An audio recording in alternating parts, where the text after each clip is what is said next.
was the report from yesterday that we review in the weekly steering group that we have now, which is our multi-agency kind of partnership group, reporting into the SOC and the Health Protection Board. So just some headlines really from the report. So we've had a big push on the additional clinically extremely vulnerable people who were added to the cohorts 1 to 4 as part of the Q-COVID implementation.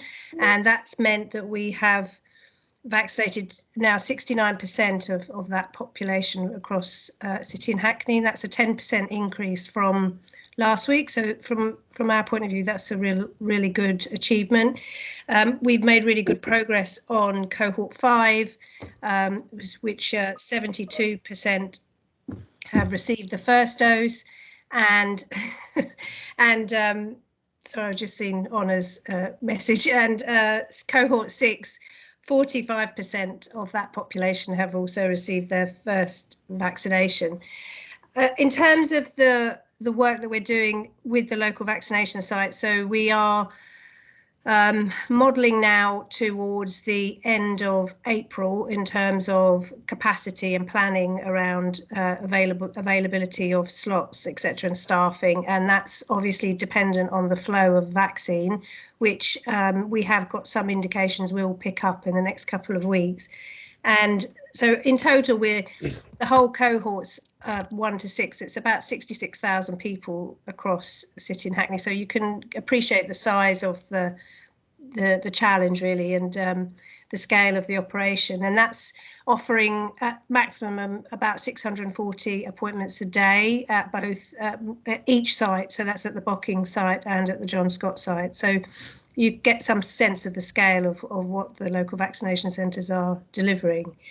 The other areas that we're focusing on really are some really targeted work now in the cohorts 1 to 6 around people with serious mental illness, people with learning disabilities. So we know about 50% of those cohorts have come forward and had their vaccination, but we're now looking to really target those vulnerable people with our partners, particularly from ELFT and our integrated learning disability team, to do some kind of side-by-side working with those individuals to assist them in booking and coming forward and having the vaccination. We are also similarly doing some similar work around people in supported living and non-CQC registered care home settings as well. We are focused on well, we've done a piece of work already on homeless and asylum seeker residents in the patch, and we've probably vaccinated well over 200 people in those cohorts, and that's in a partnership with the ELFT outreach services, our local authority partners providing hotel accommodation, and the Excel vaccination team who've come out from the Excel centre to deploy their staff to help with the actual vaccinating of people. And that's been very successful, and we're looking to repeat that model to both re-offer the vaccine, because the uptake was not great in some of those settings, but also to ensure the second doses are administered. As part of the plan for the local vaccination sites, we're moving to second doses at the end of March, and so our planning really now needs to continue to model in those additional first doses for the people who haven't yet been vaccinated, but also alongside that be offering the second doses for people who've already had the vaccine. And that's, obviously you can imagine that's quite complex, because you need to align that with the delivery of AZ versus Pfizer vaccine, and there's obviously Easter, Passover and Ramadan all coming up, so we need to all factor those things into the planning as well. We're keen to promote the role of pharmacies in being the local footprint to help with that those cohorts. We expect there'll be some more pharmacies coming online in the next few weeks, both for Hackney and for the city, but that's not yet confirmed.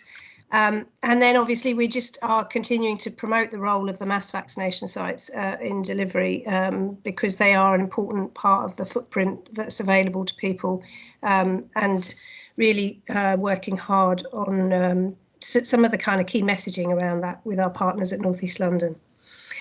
Just then, in terms of ethnicity, because I know this is an issue that everybody's really, really interested in, and we have got some data in the pack on slide 17, which is kind of quite high level data around the ethnic profile of people who have had the vaccination.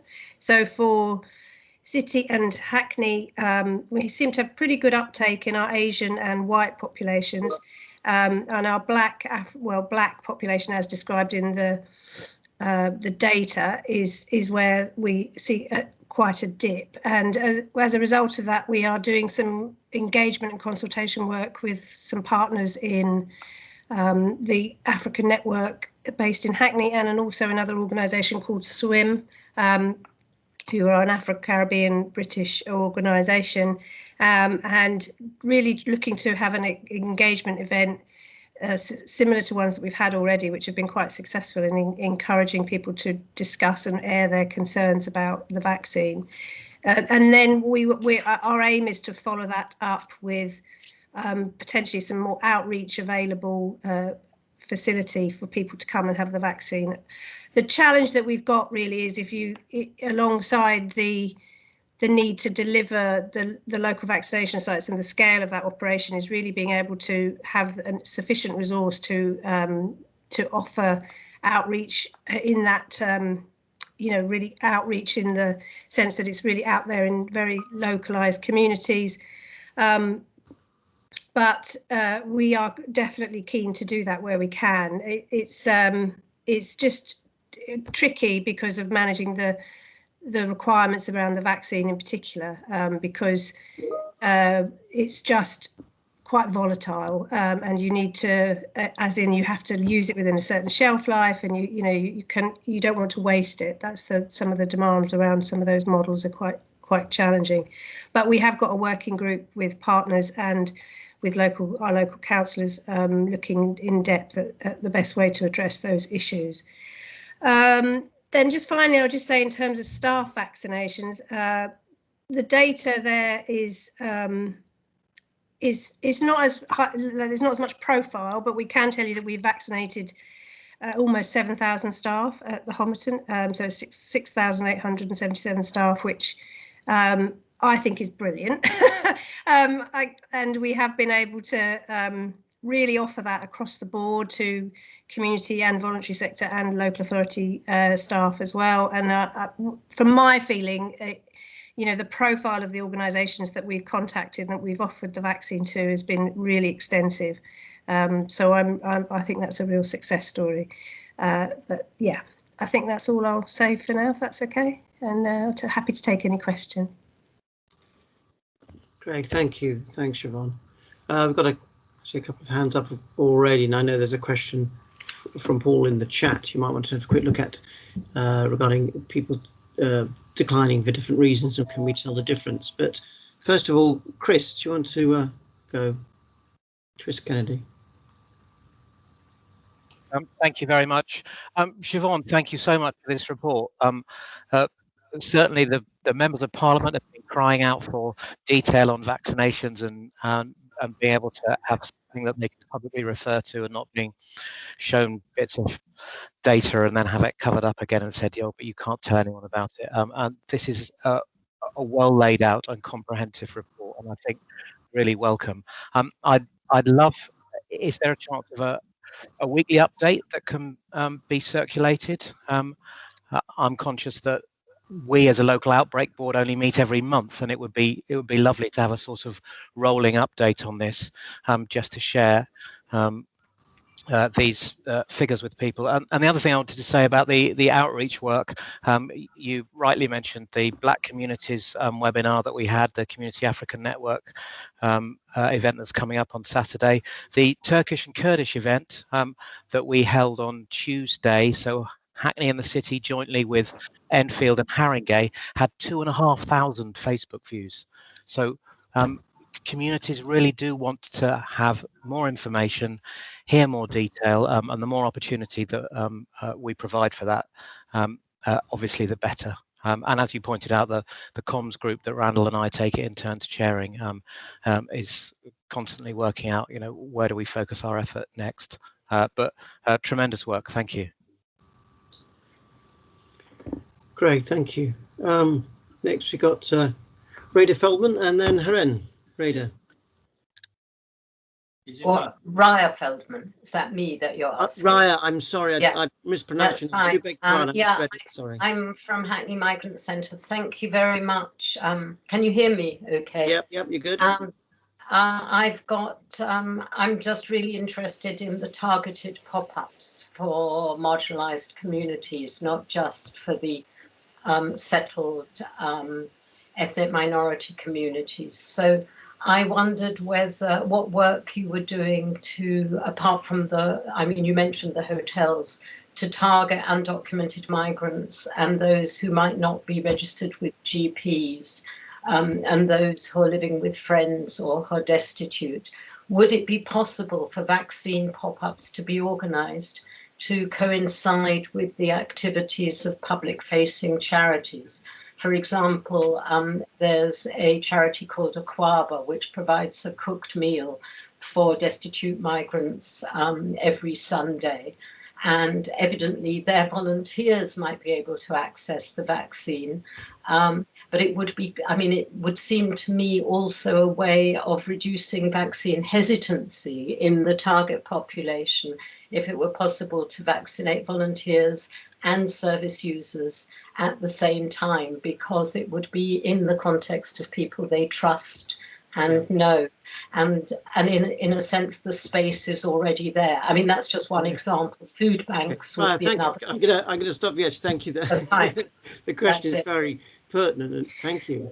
Shall I reply to that now, Mark? Yes, go, and then we'll take so yes, I'm aware of Aquava. They've been in touch with our comms and engagement colleagues, and I would agree that we do definitely want to do a bit of work around in supporting that community to register as well with primary care, and we have had some preliminary discussions about that amongst GPs yesterday, actually, around the importance of not putting a burden on people around producing documentation, and encouraging people to come forward and register. So that's definitely on our to-do list, as it were, and we also really want to get that message out there that the vaccine is free to everybody. It doesn't cost anything. So that's also a really important message. And we will definitely be working with communities and organisations like Aquaba to pick this up as we go forwards. Yeah, and maybe with Hackney Migrant Centre. Yeah, absolutely. Yeah. Mark, and actually, the practicalities of running pop-ups is hello? It's Laura here. I can just give an update on the Migrant Centre. Okay, yeah, go then. I had a meeting with colleagues from the Migrant Centre yesterday. We are actually vaccinating all the staff yesterday and today. We've offered that to all of them. I've been booking them in. We're offering it also to their volunteers.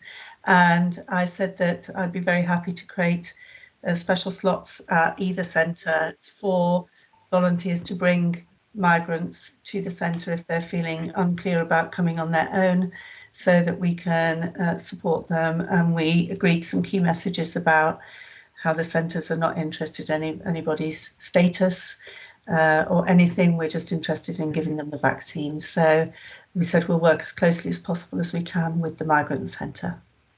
Thank you. Laura. That's really gratifying to hear, and actually it makes the point that sometimes practicalities of running outreach pop-up clinics, because of the regulations around managing the vaccine and the cold, preserving its integrity and making sure infection prevention control, there's all sorts of sometimes it's just easier to say come to an existing place, although we are still exploring more and more outreach work in the way that Siobhan's been talking about.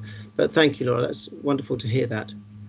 Thank you. Haren, you've been waiting a little while. Do you want to tell? Thank you, Mark. So Siobhan, yes, I agree. It's a very comprehensive report you put together, and thank you for that. Unless I've been missing just one issue, the pharmacy providing the COVID vaccines. I take it they are slightly underperforming, in a sense the numbers are not that great. I don't know whether I'm right or wrong. Can we have some data on there at some stage, please? Yes, we can definitely look into that, Haren, and you're right. I think that they're not being utilised as much as we would like, because I think that the booking system is quite clunky for pharmacies. Yeah, so but we will definitely pick up some data on that if we can get it. And I agree with you that they're a very important part of the offer, and we just do need to. I've actually been discussing it with Rosalia around how can we potentially look at making better use of it, in particular as we go forward in the next few weeks. Yeah, especially before opening another 2 or 3 I know. we need to pin this down. I know.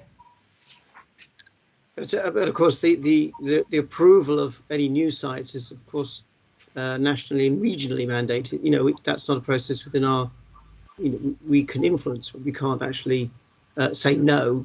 So there are other pharmacists have been invited to come forward, and others have, and we're expecting announcements fairly soon about others that have been approved and accredited in our city, across City and Hackney, at the end of this week, and another announcement next week, approximately. So that is I mean, if it could be made to work, it could be really, really powerful, because again, it's a very much embedded in the community offer, which would suit some people. And I know in some places the pharmacists have been very busy. So, you know, I think it's good that Siobhan and colleagues are really looking into maximising their potential.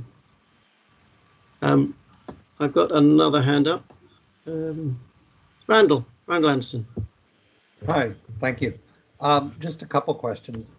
One, I think is just, you know, we all fall into these things very quickly of nomenclature that we understand that you know others may not. But I'm assuming that on a few of these charts we have wow, and I from context I think that must mean week on week, and I'm wondering what that means. So if we look at, well, what I'm looking at here is vaccination of JCVI priority cohorts 1 to 6 by PCN, and so week on week percent change. The first one is 8. What is that? Is that 8% of the total population additional? Yes, it's 8% increase. Yeah. Well, it's not an increase. It's an absolute 8% of the population that were vaccinated. No, it's the increase in how many from the previous week were vaccinated. Oh, okay. Okay. So, okay. And then in the hospital, we don't have anything like that kind of presentation because we just don't really have the data. You mean for the staff? Yeah. Yeah. But what I couldn't figure out there is it seems like we're into very diminishing returns now. Mm-hmm. We have the ability to vaccinate, 390 a day. Mm-hmm. We're doing sort of 50 or fewer, right? Mm-hmm. Is there a point at which we're putting more effort into that than should be put into it? I mean, you tell the staff, you know. Yeah, I know. The easy vaccination at your place of work isn't going to be available after some time, and you're going to have to go to Bocking or whatever if you want to. I mean, or do we just continue to stand up vaccination even if people aren't showing up? The plan for hospital hubs is, as I understand it, that they will be phased out at the end of April, I think it is. So they will no longer be part of the offer. They are going to be moving towards second dose. Well, they are already actually on second doses for staff. So that will impact on those available slots fairly soon. There's another piece of work going on where all trusts have been asked by NHS England to have one-to-one conversations with their staff that they know have maybe not taken up the vaccine. But you're correct, as in at the moment we are looking into some reports, if you like, at the back end of the data to understand a bit better the profile of staff. And there are some other reports available. So there's this document called the Capacity Tracker, which is something that social care used around care homes, and there's a requirement for providers to put there, for example, how many of their staff have been vaccinated. So there are pockets of data, but we don't have a comprehensive data set on the staff profile, because I think really, you know, the rapidness of implementation just meant some of those things were not in place in a kind of prospective way. So we're now having to do it all retrospectively, which is what's taking up the time. And then you've got the vaccine available of 3,000. Is that because you got at some point in time the amount that was considered necessary to vaccinate 100% of the staff? And so that's the vaccine. Yeah, that's the vaccine delivery that the Homerton receive. Yes, and I guess some of those things. Intended. Sorry? Was that based on intended? What I'm trying to get at is, can you sort of back into this that approximately 70% have been vaccinated? I get where you're coming from. To be honest, I don't know the answer to that. I'd have to find that out, whether that was because some of the vaccine is pushed out in terms of volumes. It's not necessarily what you request. You just get what you get, and then you have to use it. But I can't be clear on that. I'd have to double check with the hospital. Okay, thank you. And of course, the hospital have been vaccinating not necessarily staff of their organisation. We've been pulling in staff from other organisations at times to invite them in as well. So that adds a further complexity to the sort of denominator and calculations in the way you asked for them, Randall. Okay, so I think we need to finish up on this bit before I turn to Deanna. Paul, you've got your hand up. I saw you put a question in the chat. I don't know if it's the same one. Hi, Mark. Yes, it is the same question. So I don't know if Siobhan, if you I can put in the report, and if you'd like to answer it. Well, the question, I mean, for declining, at the moment, we only really code somebody as declining if they have had 3 contacts. So one of which is a personal phone call from your GP discussing why you might not have come forward to have your vaccination. So it's not just a kind of immediate response that we would code somebody as declined. So there's been some degree of discussion about it before they've really said no, I don't want to have it. So we've got the kind of rate of about 6 to 10%, I think, depending on which PCN you look at of people who are declining. We know that, I mean, our colleagues in public health have done some calculations around, if we were to achieve a 90% coverage, for example, across all the populations, there would still be quite a few people left to vaccinate across those cohorts 1 to 4. And so we are cited on going through, going back round again in terms of how do we, and that's where the linking with the concerns that people have and working with the engagement and sharing the information, having the dialogue, looking at other ways of creating the confidence. And I suppose that's our ask to, people like yourselves as influencers. You're very key in some of that messaging and helping us to get that word out that it's safe, it's free, and it's going to protect you and other people. So yeah. Yeah.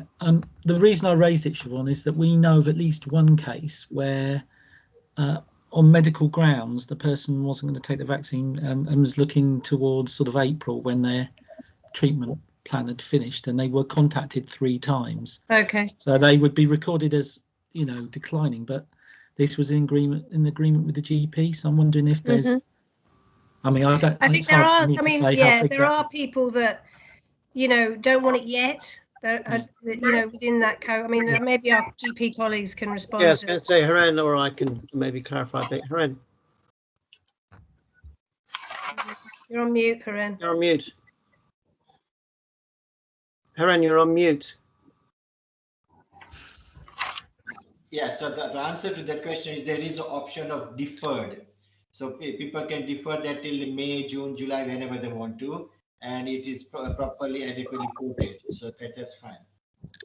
Yes, code is enough there.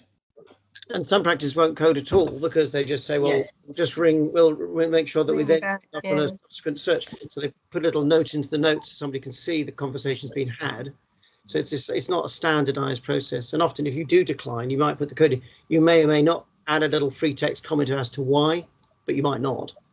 So and sometimes people don't tell you. They just say, "Do not ring me again." So you go, okay, so it's a mixed picture really. So we can't really answer your question in the way you would want it. It has to be able to give the exact reasons. Not in all circumstances anyway. Okay, I think we have no more hands. I think we should probably move on with that. So thank you everyone for the discussion.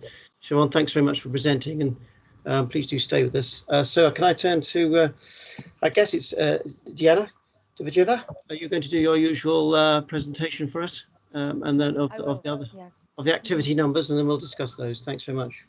I apologize for my voice in advance. I'll try to speak up as much as possible. It always really helps when you hold your microphone up. Yes. Actually. That really makes a big difference. I'm going to shout into my microphone.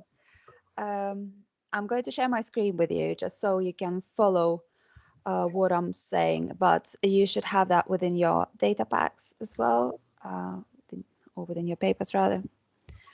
Please let me know if you can't see my screen. Yeah, we've got it. Okay, great. So I will give you the usual update touching on the situation in England and London, and then our own numbers, how that's different by age, how that's different by ethnicity, and then the situation in the NHS, as well as the number of deaths from COVID-19. So overall, the picture looks really good in London, with an exception of few boroughs where the rates are still relatively high, but that's only relative compared with all other boroughs where the rates have come down significantly. So the incidence rates have continued to decline in London. They're currently about 30% lower than the average for England. And the rate is about 44 cases per 100,000 population. So it has come down a lot from the peak that we've seen in January. The highest incidence rate is in Hounslow and also in some of the boroughs that in northeast London, as you can see from the map. So the Newham and Redbridge there. In terms of case rate change, all of the boroughs, so that's this map on the right, at the top right, in terms of case rate change, all of the boroughs continue seeing decline in the number of rates, and that's indicated by green color for all of the boroughs. So that means that they have seen some reduction. Some boroughs have seen quite significant, including Hackney, so between 50 to 100% reduction from the previous week. And the positivity rate continues to decline in all of London. The positivity rate is now below 4%. Again, just as a reminder, back in January, we had positivity rates of over 20%. So that's a significant decline since then. And the testing rates, they have not come down as much as the positivity and the case rates. So the testing rates in Hackney have actually slightly increased since last week. And overall in London, they have increased as well.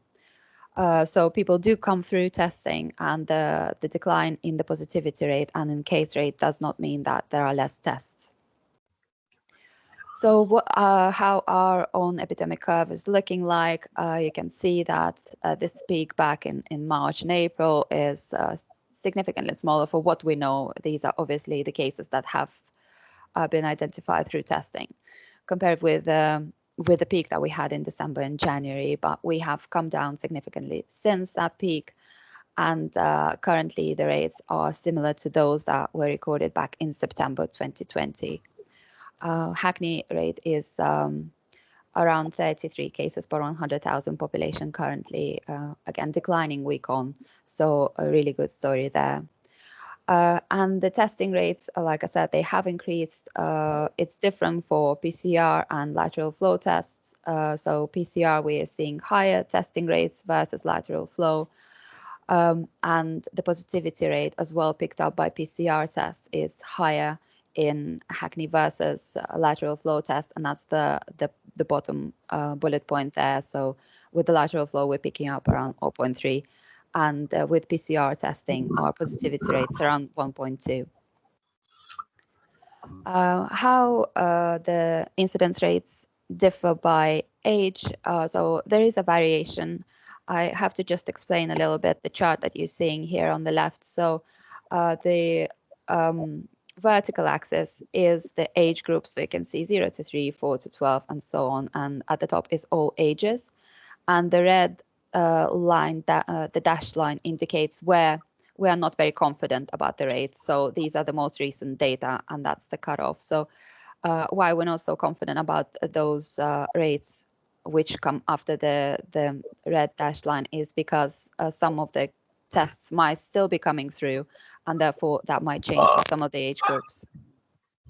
So in terms of just before then, so around here, so which ages currently see the highest incidence rate, and it's the working age, so 25 to 59 has the highest rates, followed by 60 to 79. And a good news story here is that our residents aged 80 plus have not seen any cases in some days here in this instance.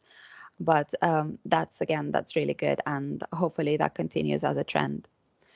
Our youngest residents, so within the youngest age group, 0 to 3, we are still seeing some cases, but I guess that's related to the fact that these are the very youngest. I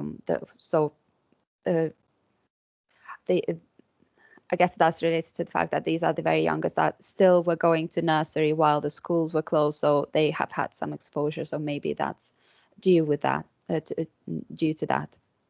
I'm not going to dwell too much on this slide. There is some information about how about the size of decline from versus February, and you can see that for all of the age group that was quite significant. Again, this is a similar chart, this is presented by ethnicity. So the vertical axis here is ethnic group, and this is looking over time, so for each of the days.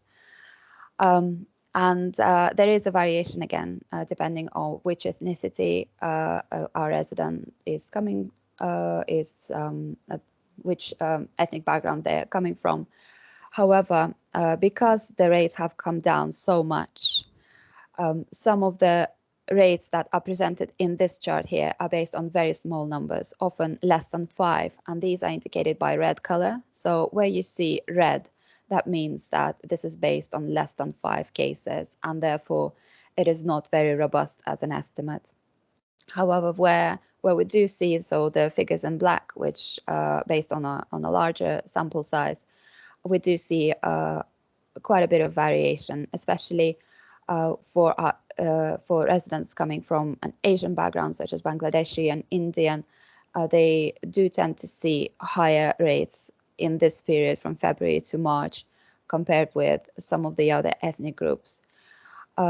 Our residents that indicated as other, they've always seen the highest incidence rate, and it's difficult to say what other means. We simply don't know what kind of ethnicity that might be. But again, this ethnic group also has seen among the highest rates throughout this period. And again, within the text, you have a little bit more of a description of the rates, and also the size of decline in the bullet points here towards the bottom.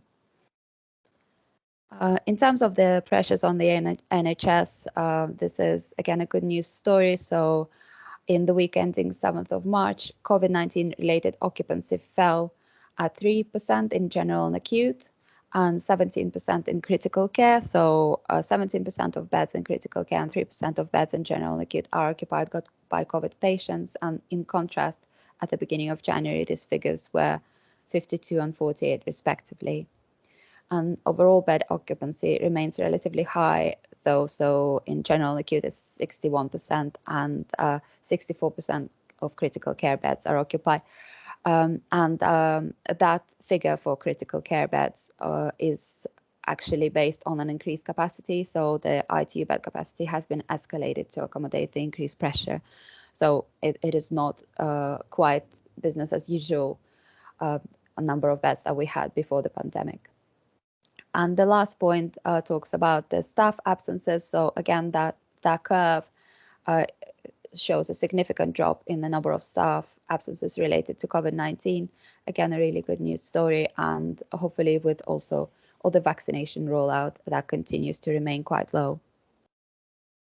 In terms of the number of deaths, so we've seen quite a significant number of deaths in those 4 weeks between in the beginning of January. We've seen around 40 deaths every week from COVID-19, and that went on for about 4 weeks, like I say. It has reduced since, and in the last week, there were 4 deaths from COVID-19.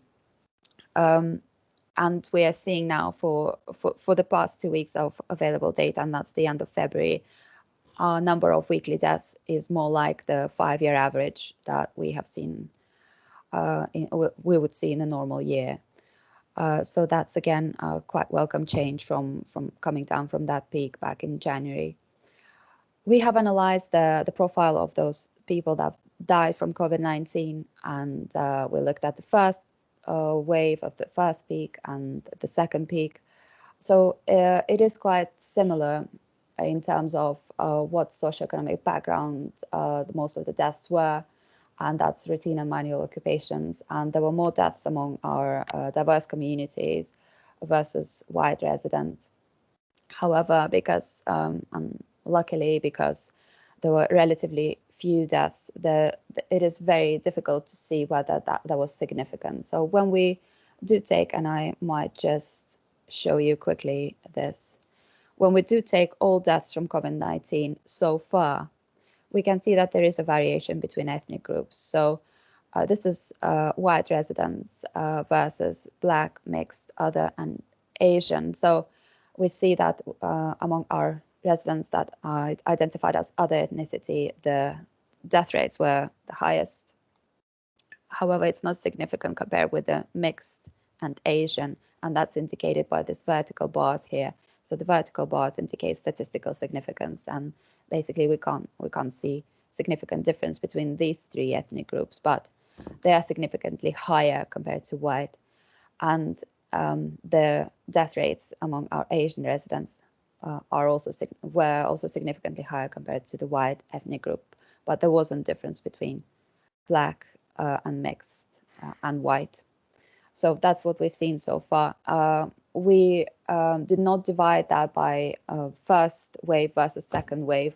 There was some evidence in the literature to suggest that in the second wave, the death rates were higher among people that come from Asian ethnic group, but because our sample size is relatively small, dividing that into 2 waves would not give us any significant difference, just because that even taking the entire sample, we see that the confidence interval is quite large. So probably not very clear, but yeah, basically the take home message is there is some variation in death rates among ethnic groups, and we are seeing that Asian ethnicity and other ethnicity have significantly higher death rates versus white residents. That's what we've seen for the entirety of the pandemic. We also know that the pre-existing conditions play a big role in your likelihood of dying, and we've done this analysis showing that only about 9% of all deaths did not have any recorded pre-existing conditions, and among those that had, it was mostly cardiovascular, as you can see from the red color here, which indicates that cardiovascular conditions were dominating the death certificates that we've seen. Deanna, thank you very much indeed. I just on that last point, I'm interested to think about the effect of obesity and whether that, because when you visit ITUs, and it is striking to see how many people are overweight. And I just wonder whether that's accurately recorded in terms of the data, or is that just anecdotal? But we talk about obesity being a significant risk factor, and you can understand why in terms of the pathology of the disease, why it would be, and the complications around blood clot problems and respiratory problems. But it's only in a very small letters in your diagram. Yes, I think it will be due to a variation in the way, like you say, Mark, how well it's being recorded and recognized as an underlying condition. It will depend on the clinician who fills in the death certificate. So if they put it on there, then it will be there. So we are working with NHS primary care mortality database data. So what we get from there, we use, and it is difficult basically impossible for us to tell whether that's an accurate recording of a patient's status. But we do know that obesity is highly correlated with diabetes and cardiovascular conditions, and some of the other like cancers and COPD. So yeah, there might be more patients that were obese or overweight, and just that was not recorded on the death certificate as an underlying condition. I think that would be a significant factor, because you've got many other reasons to record a cause of death. You're not necessarily going to scroll through the notes to check the BMI to add that as a contributing factor, even though it would have been. Okay, I've got hopefully Helen's comment in the wondering whether the hypertension reference is a new thing, a new finding. I don't think it is particularly. No, it's not. From very early on in the pandemic, it was clear from some published reports that hypertension was one of the most frequently noticed underlying conditions, and it may relate to some of the vascular and clotting events that people experience that both prolong their exacerbate the condition, prolong their stay in intensive care, and also can lead to death sometime later after they've been discharged from hospital. Yeah, thank you, Sandra. We have a hand up, David Mayer. Thanks, Anna. It's always great to see the detailed presentation. Can I just thinking ahead for our role as a health protection board and thinking to the future, maybe 4 months from now, 3 months from now, do we have enough understanding of the data as it played out over the previous 6 months to illustrate the hotspots areas? Can we go all on mute? I think there's a couple who aren't. John, I know that you're not on mute at the moment.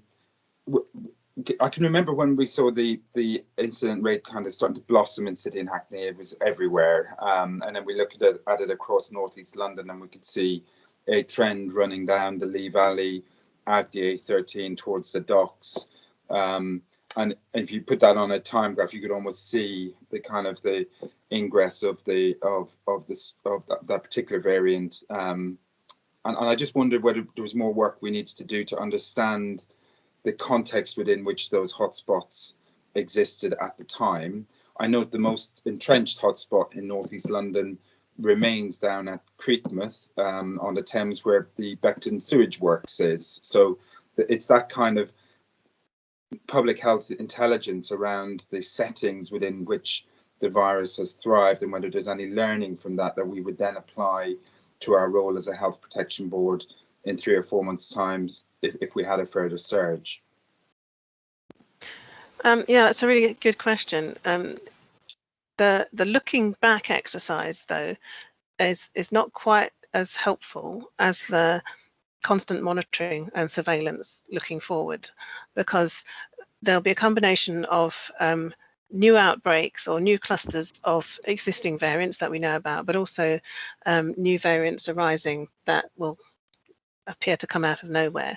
And we won't have a history with those new variants like we didn't have with the B117 that emerged and kind of just swept through Kent and East London a few months ago. And so that one took us by surprise because we didn't see it coming, but very tight surveillance helps us to see it, to spot it as it's happening. And so increased testing, which is one of the things we talk about in the next item in the local outbreak control plan.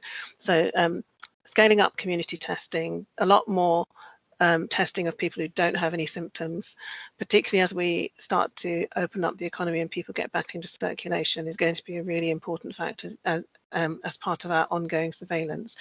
And some of you may have caught the story on Radio 4 this morning, which has been an opportunity in some areas for some time to do monitoring of sewage, actually, so because there is virus secreted and I won't go into the details because it's a bit early in the morning for that.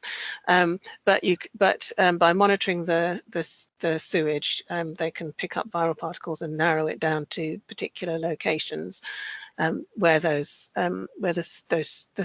sewage from the outlet has emanated from, and that will give us at local level an opportunity to focus our attention on discrete areas. So at the moment, they're talking about that in terms of surge testing, or that the way that they're describing it as surge testing. It might be that way we would call it more something like targeted community testing. So if we can identify an area where there's where we think that there's one or two people where from the amount of virus in the sewage where we think that there's a new outbreak arising, particularly if there's a new variant arising, then we do some targeted community testing and identify people both symptomatic and asymptomatic in that area, and then engage those people in self-isolation, contact tracing, etc. So it's about increasing and making our surveillance more effective, as well as making all the other steps in the pathway effective. But there is something about settings that enable transmission. It's not about whether the virus thrives so much as about whether it can pass from person to person very easily. And so again, we're working with local businesses and employers as we open up to try to minimize the opportunity for that transmission within settings as people start to come back out of their homes and into more people come out into the workplaces again. All right, thank you, Sandra. Sandra, we're pushed for time, in fact, as ever. But I know we always focus on the first two items on this agenda. Do you want to, you talked about increased testing as part of the outbreak control plan update. Do you want to just give us some highlights from that? Yeah, well, that was one of the highlights. Another highlight is around enhanced contact tracing, which again kind of responds to David's question. So that's about trying to find the source of an infection. So when someone is identified as a case, not just identifying people that they may have passed it on to, as in the contacts, but also trying to identify where they may have picked it up from. And we've increased our capacity in the contact tracing team and with environmental health, so to enable us to be able to focus on that and try to cut off sources. So if there is like an ongoing source, if there's a place where people keep going to and getting infected, then that's an opportunity to identify one of those places. And then the last thing I want to draw attention to is the update to the local outbreak control plan. They're now being called local outbreak management plans. I did have a couple of slides I was going to show, but I won't now just for time. We had, like everything else, a very tight deadline to do some updates and send in a draft to the Department of Health. So we haven't had an opportunity to bring it here as a properly completed piece of work and get your sign off, because we have to submit it by tomorrow and we only had a couple of weeks.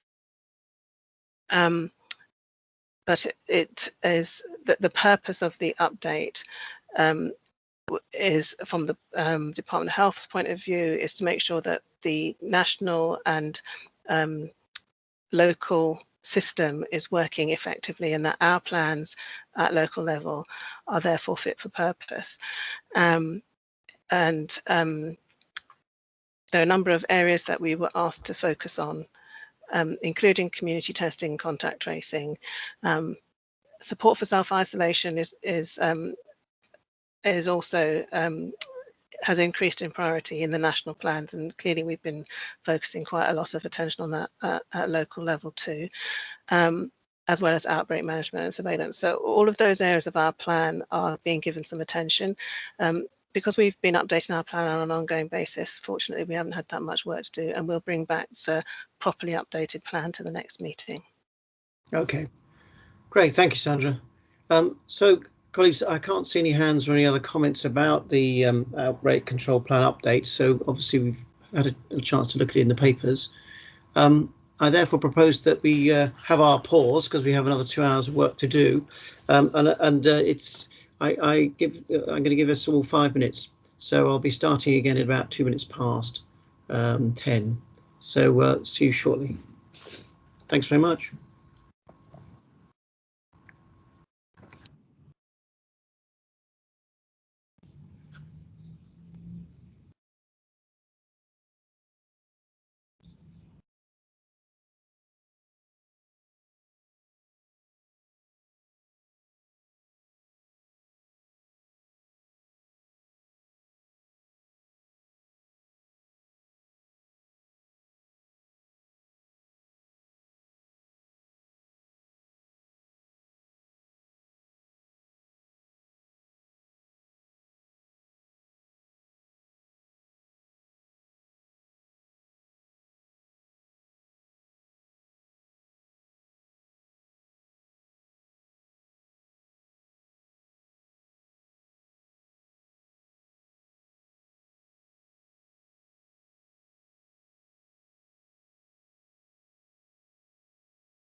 Councillor Woodley, hello. You're wondering why we haven't started. It's because we finished the outbreak boards a little late, so we sort of started 2 minutes past, which is sort of now. So hopefully everyone's dropping back in. Welcome. I'll introduce you. Were you a part of the outbreak board? Did you join us for that? No, I didn't. I think because I only cover Deputy Mayor Bramble occasionally, sometimes the invitations I get are a little bit confusing. So I just got an agenda for this 10 o'clock meeting. So I'm not sure if I was supposed to be in the other one, in which case I apologise. No, that's fine. I understand. That's okay. But I introduced you as a substitute, but obviously, so I'll do that again. I think on the minutes, actually, when we get to that, I'm down. But it was actually Deputy Mayor Bramble that attended the February meeting, so I'll correct that. I ought to give you my correct, I don't know, cabinet brief as well, because that was incorrect. So it's family. Sorry. No, I was going to say. I'm sorry. I was about to start. Oh. But you'll send an email or something to Alex to your Sure. proper title. I'll get that corrected. Apologies. No worries. All right, so welcome back, everyone. We better commence our second section of the joint meeting of the Integrated Commissioning Boards. So welcome to a number of people. I've just been chatting to Councillor Caroline Woodley because she's joined us to substitute in for Councillor Bramble from London Borough of Hackney. And I should also, I noticed before in our meeting, I introduced Councillor Robert Chapman, who I think missed the introduction.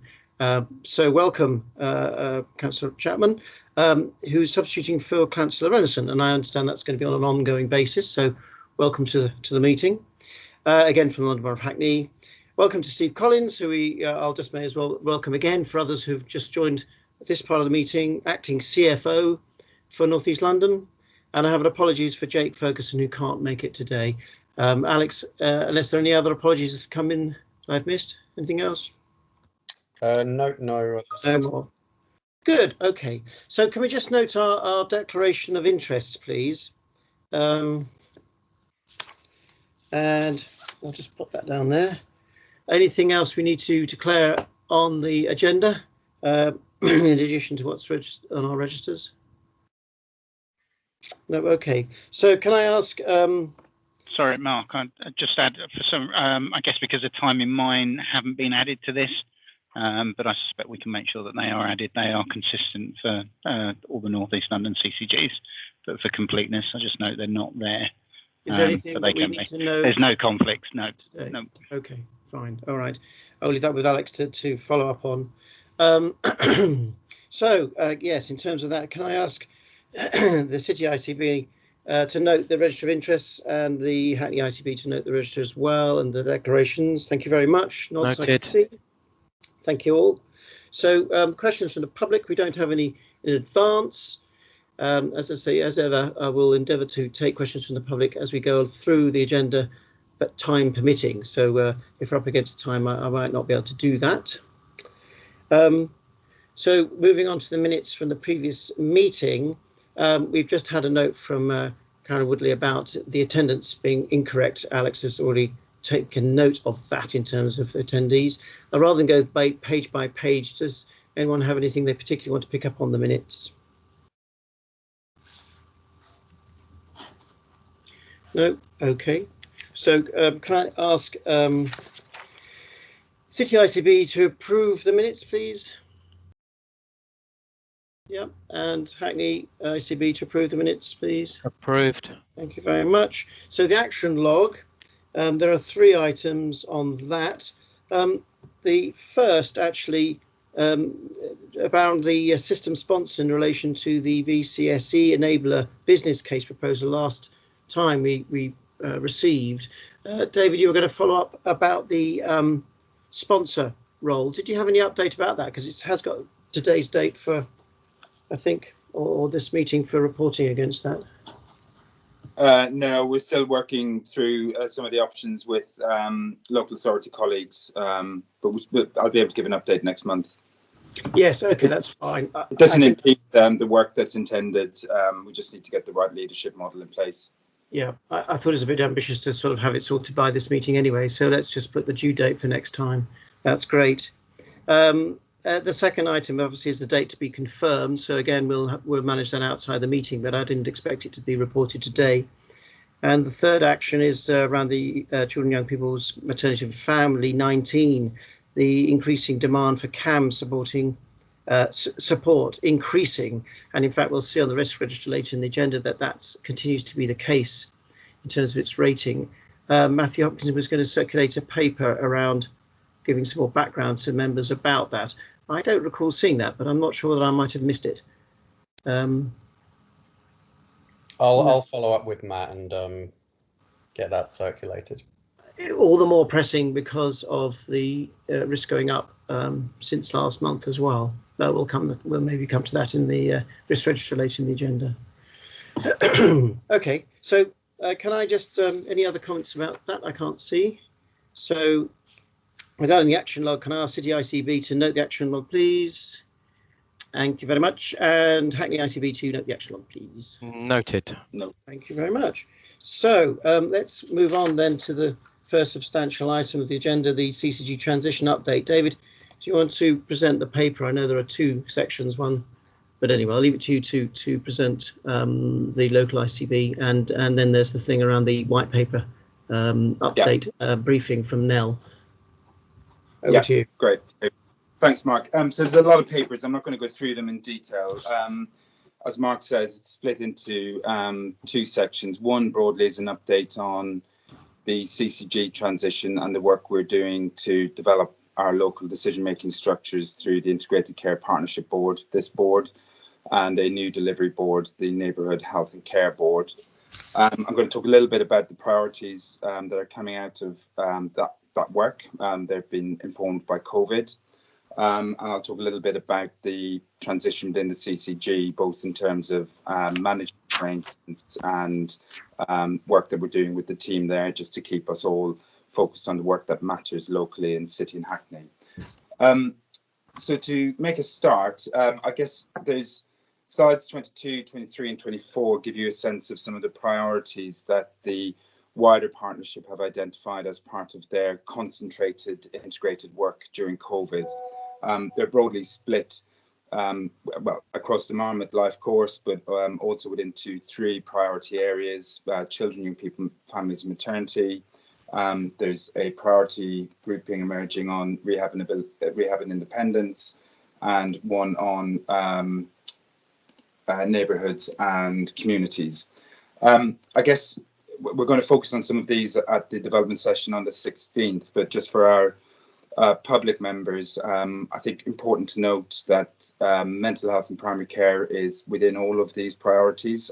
We will have a specific major programme on mental health and a specific major programme on primary care too.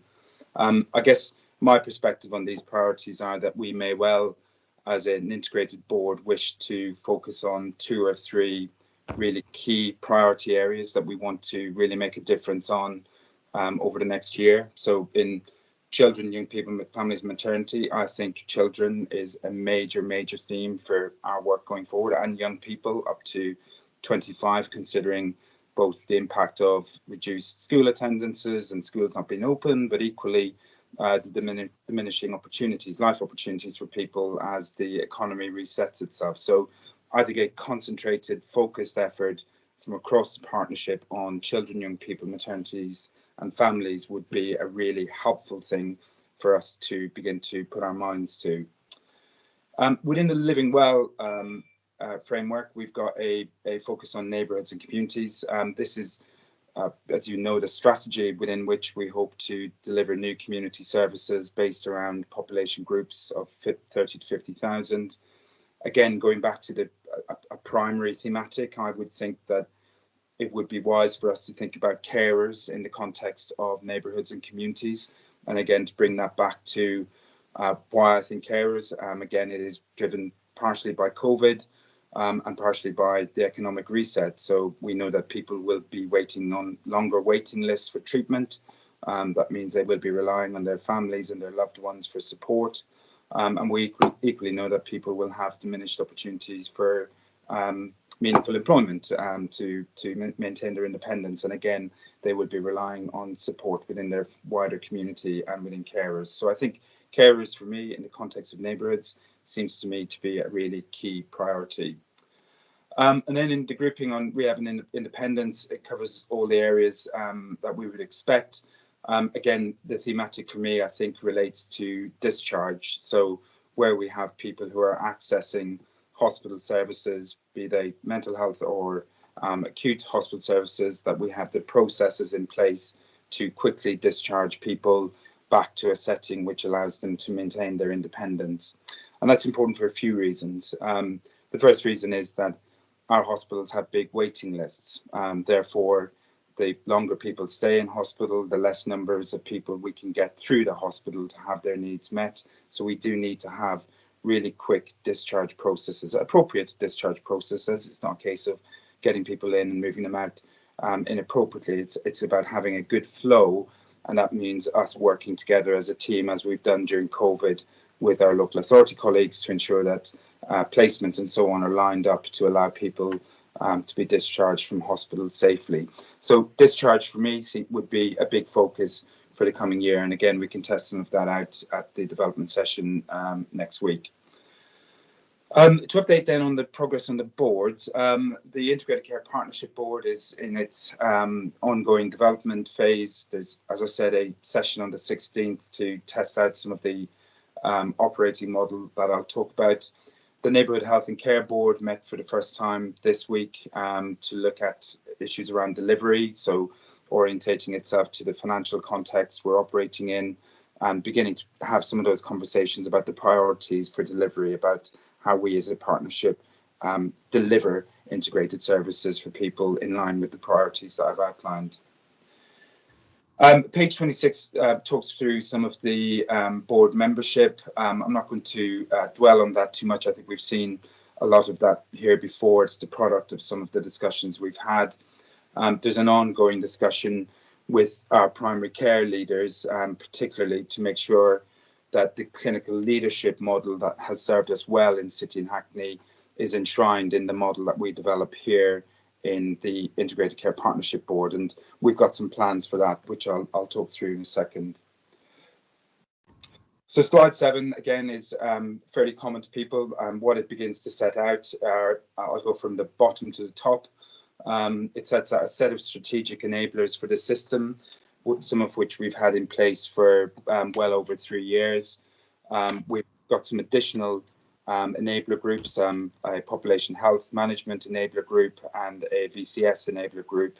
And those enabler groups are intended to provide the broad framework for the partnership to do its work really effectively. So as an example, in the IT and digital enabler group, we have worked really hard on getting a shared framework in place so that data could move across organizations quickly, so that people didn't need to tell their story twice in different care settings, so that we were able to act as one public service. So those enabler groups are pretty critical to our work, and I'm really pleased.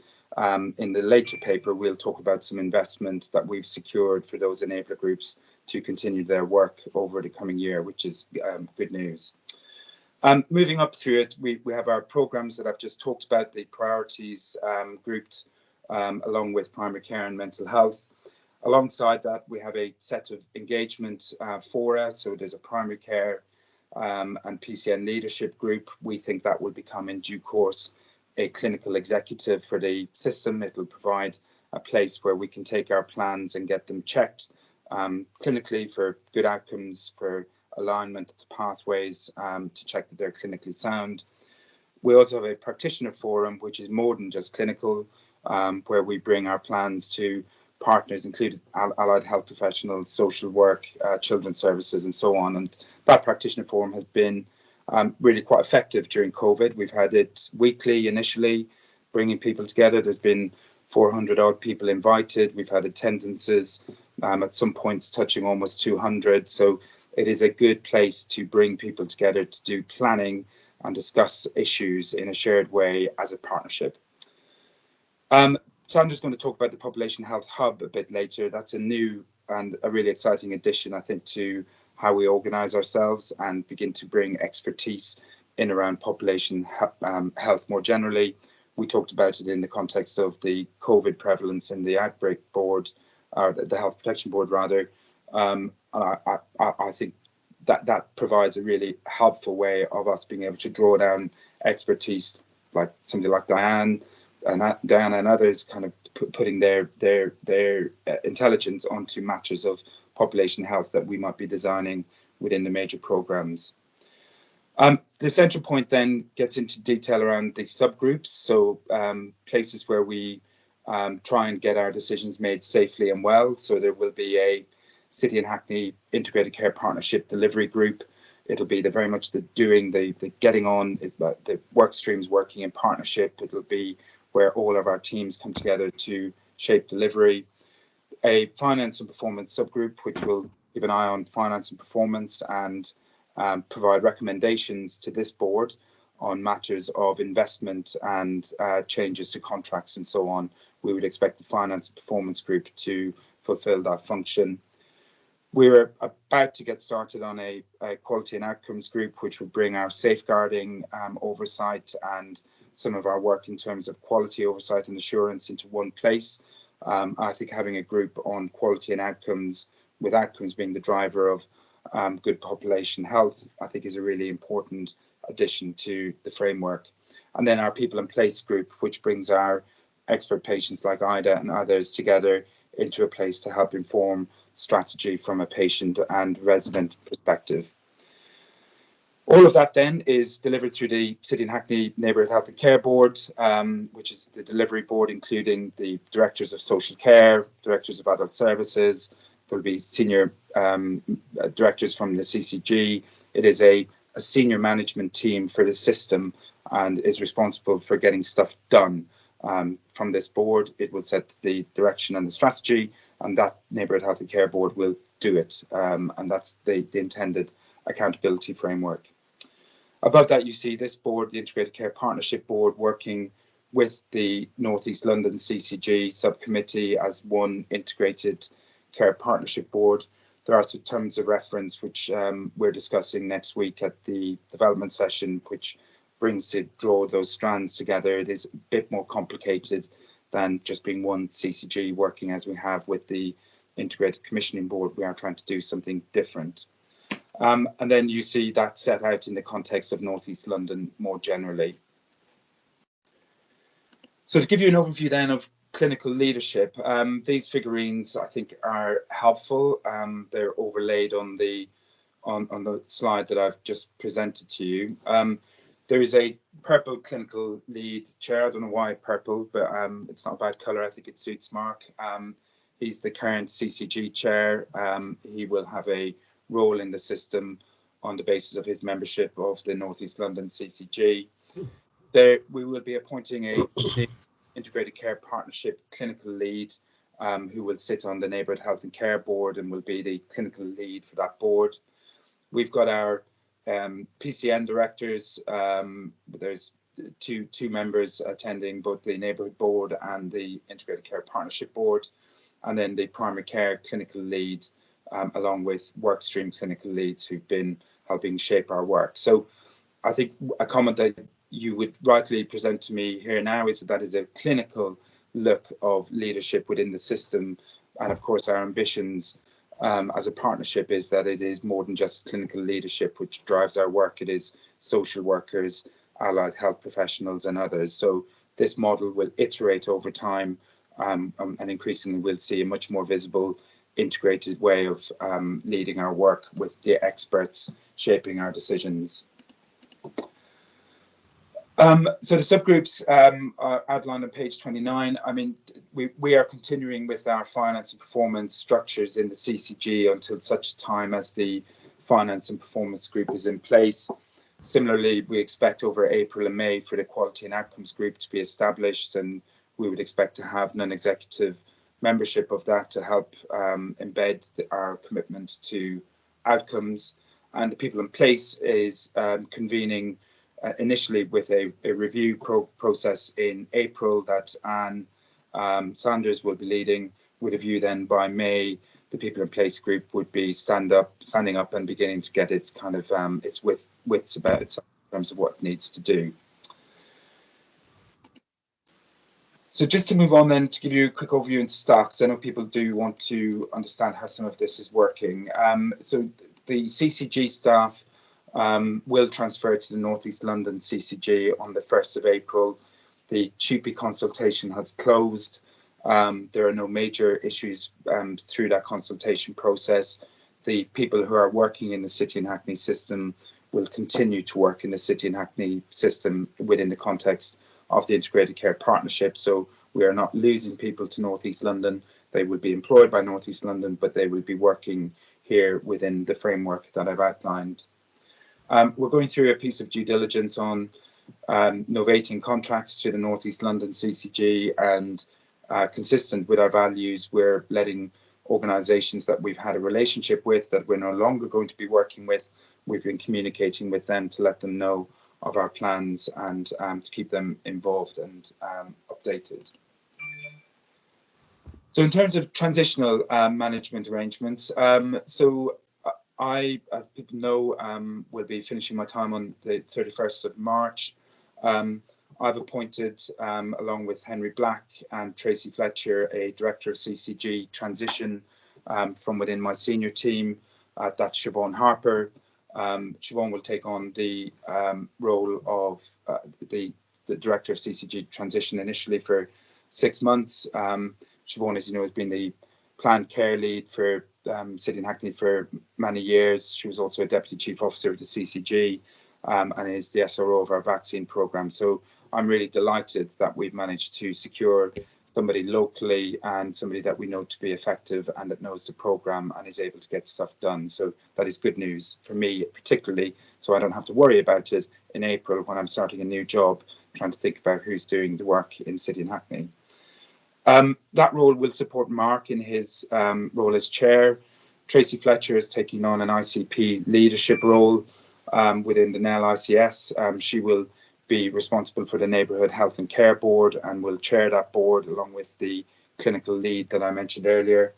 And they will have the job of bringing the partnership together to try and drive the priorities that we've outlined in the previous slide. So I think that's a good operating model. The rationale for Tracy Fletcher from Homerton taking a leadership role is partially down to our accountability framework. Tracy will have, as the Chief Exec of the hospital, she will have a role to play in the new ICS, which I'll talk about a bit later. So it's really important that whoever is part of the North East London ICS is held to account locally here in City and Hackney for their work, and they're able to account for their decisions and their contributions at a North East London level. But it's also a real opportunity in terms of neighbourhoods, because our vision for neighbourhoods is for services to shift from a setting in a hospital to a community setting, so that we move much more from a detect and treat model of healthcare delivery to a prediction and prevention model, using our resources very well within a neighbourhood context. And Tracy, as the Chief Exec of the organisation that employs the most of the healthcare resources in City and Hackney, is in a good position to begin to drive that change organisationally. David, can I just say that we've got about 5 minutes actually until we need to probably move on. Okay. Just thinking in terms of, if there aren't loads of hands up, there are some comments going into the chat, which are more comments rather than questions. But just to bear that in mind, thanks. Okay, thank you. So we're also concluding the recruitment of 3 associate lay members for the North East London CCG. Again, they will provide some stability to the local system and will take a lead role in shaping some of the subgroup structures that we've described and make sure they're independent and have good governance wrapped around them. And then we've got a set of key events which I've talked through before. Mark, do you want me to stop before I get into the white paper? I think so. We'll take the 3 hands comments now and then see how much we've got time for the white paper, because obviously it's in the papers, so people have had a chance to look at it. So let's see how we go for our somewhat limited time. Honor, you were first. Thank you very much. I think it's wonderful to see how all of this is developing, and I should declare an interest in that I'm a lay person and I have made an application for one of the continuation roles. So I'm sorry about that. I should have declared that at the outset. I think what's interesting for me is about the point, I suppose, of these lay roles was to hold on to the organisational memory, and I think we've managed to safely dock organisational memory really well in a number of places.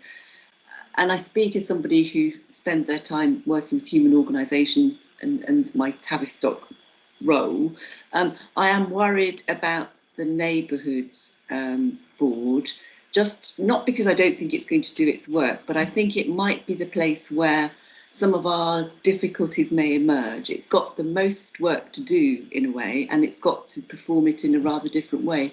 So without looking like I'm trying to make work for myself or one of my other lay colleagues, I wondered, I know it would be quite unusual given this is an executive group, but we have done this before, whether we should have some other support for that, or that bit of the organisation, just because I am keen that we keep all of these things smoothly running, connected, and use resource that we're going to make available for a year. I don't know how that sits with people, and as I say, I'm not trying to create work, but I suppose that is the bit that still worries me a bit. Thank you. Okay, thanks, Honor. I'll take John's comments, John Williams, and then Chris Kennedy. Thanks, Mark. Yeah, I was looking at the slide pack, and I was kind of curious why the triumvirate of the partnership between equal partnership between the public, the clinicians, and the managers isn't there, because that's been one of our ambitions, and I think one of our really kind of exceptional ambitions. So that's kind of worried me, because it looks like a very system paper as opposed to including the public. And then I looked at slide 8 and 9, and that's about the local system and the clinic, where the clinicians sit in it. And I wondered why there wasn't a public slide as well, so where does the public sit in it? And I think it's so. I think it's about the imagery, about this sort of thing. I know it's tough for these things to go, and I know the People and Place group is going to be looking at these sort of issues. But it's important that we keep this to the fore if we're going to build up the trust in the institutions that we want to be seeing, and also demonstrate transparency to the public, particularly if we're going to tackle the inequalities that we're seeing at the moment. So and I know this will be probably addressed at the development day next week, but I do think it's important that it's also seen very strongly as well in the papers that we present, because if it isn't, then it looks like we're forgetting it. And I don't think we are, but we do need to make sure that it's always there. Thanks. Thanks, John. And Chris Kennedy. David, thank you. Great work on this. 3 quick points. Discharge. I agree the importance of quick discharge, but are we going to, in the course of the next year, at some point move from discharging people when they're medically stable back to discharging people when they're medically fit? Is that something we're aiming for? Page 25, it looks like the ICB is going to carry on. So on page 25 of the papers, under terms of reference, you say the current ICB will continue as part of the ICPB. I thought that it was going to change into it rather than carry on as part of it. And I welcome Honor's comment. And was that an offer, Honor, to be the lay member on the Neighbourhood Health and Care Board? Thank you. David. Thanks, colleagues. John, great observation on the triumvirate model. It's been the central driving thrust of our framework for patient, manager and clinician engagement. So that is an error of omission rather than anything tactical or strategic. So thank you. I think a good idea on doing something similar for patients and the public in terms of the schematics. So thanks for that. Honor, thank you. That would be welcome. And I think we could use the 16th to test that out with everyone. Chris, in terms of the ICB, might I just ask Jonathan to make a contribution in terms of that? Yeah, thank you. I mean, so you're right, Chris, in that, ICB, this meeting becomes ICPB and takes responsibility for, all aspects of health and social care. But technically, the Integrated Commissioning Board is going to continue, but it's going to operate within the Integrated Care Partnership Board. It may be that there are rare occasions where there are decisions that should be decisions for what is currently ICB, but we would expect those discussions and decisions to take place within the broader meeting, even if it's recorded as a decision of ICB. Similarly, there may be some decisions that are decisions that can only be taken by the area committee, but the area committee will be meeting with the rest of ICPB, but it would be recorded as a area committee only decision. I mean, we looked at various ways of doing this, but I know a number of us, including David, were very keen to not just build an ICB, but ensure that ICB continued under the new arrangements, and that's what we've arrived at in terms of the terms of reference. But I appreciate, Chris, it can look a bit confusing. Randall. Yeah, as many will know, this has sort of been my point for some time, but unfortunately, we don't have a new Health Care Act. We have the one we currently have, and that requires us, that creates certain statutory authorities, and the statutory authority continues to be the ICB. It's a bit like we have the meetings in common, but we technically decide the cities and separately Hackney's. And I think that's the model that we're trying to go forward on, if I understand where we are correctly.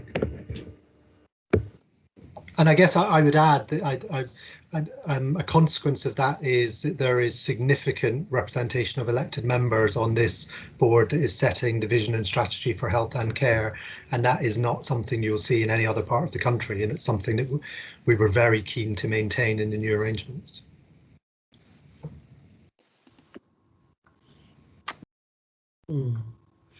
I guess we'll return to this more on the 16th. Mm-hmm. Okay. I can't see any more hands up. David, I'm aware that we're 5 minutes over on this item already. Do you want to just pick up one or two highlights from the white paper update and the ICS piece you were going to speak to? Yeah, I mean, because again, we'll return to some of this more substantively, next week. We can do. Yeah, I mean, I think we probably might need to have a separate specific session on it, perhaps. Sandra's put in a comment about a response, which I actually wasn't aware of, Sandra. So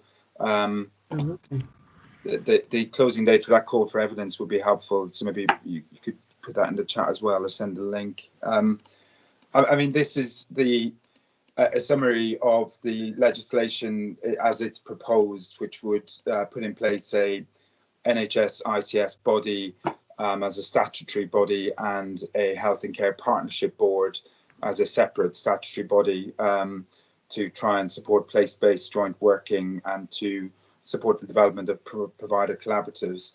I guess the reflections on it that we had last month or the month before remain the same, that it is it perhaps could be viewed as not being particularly streamlined, having two statutory bodies sitting alongside each other.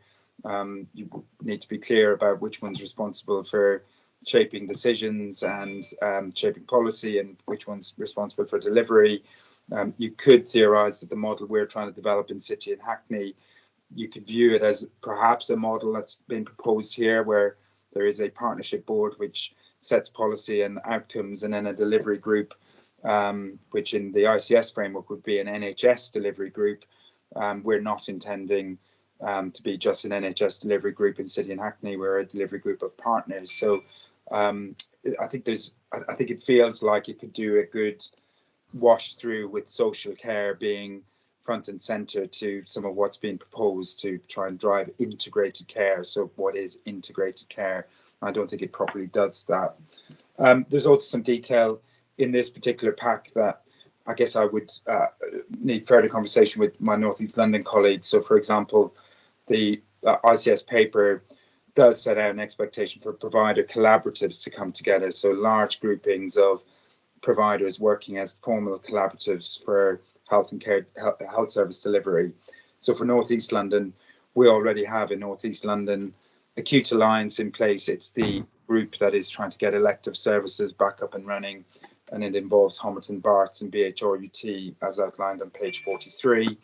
There is a proposal to have a North East London mental and community health collaborative involving our two main community and mental health providers.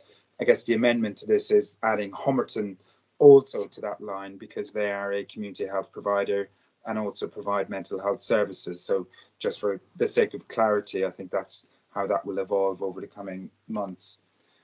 And then the expected timeline is it goes through Parliament during the summer with assent expected by January. And I'll just take a look in the chat now to see about Sandra's comments. 23rd of March deadline. Okay, that's not a lot of time. Yeah. So we did do a response previously, did we not? We did a North East London. We did a response from City and Hackney, and I think Chris, you and the mayor did a separate response initially. That's right. So I guess the question then is possibly for the comms teams to look at those responses and look at the white paper in its fullest sense and help us craft something consistent with our initial impressions.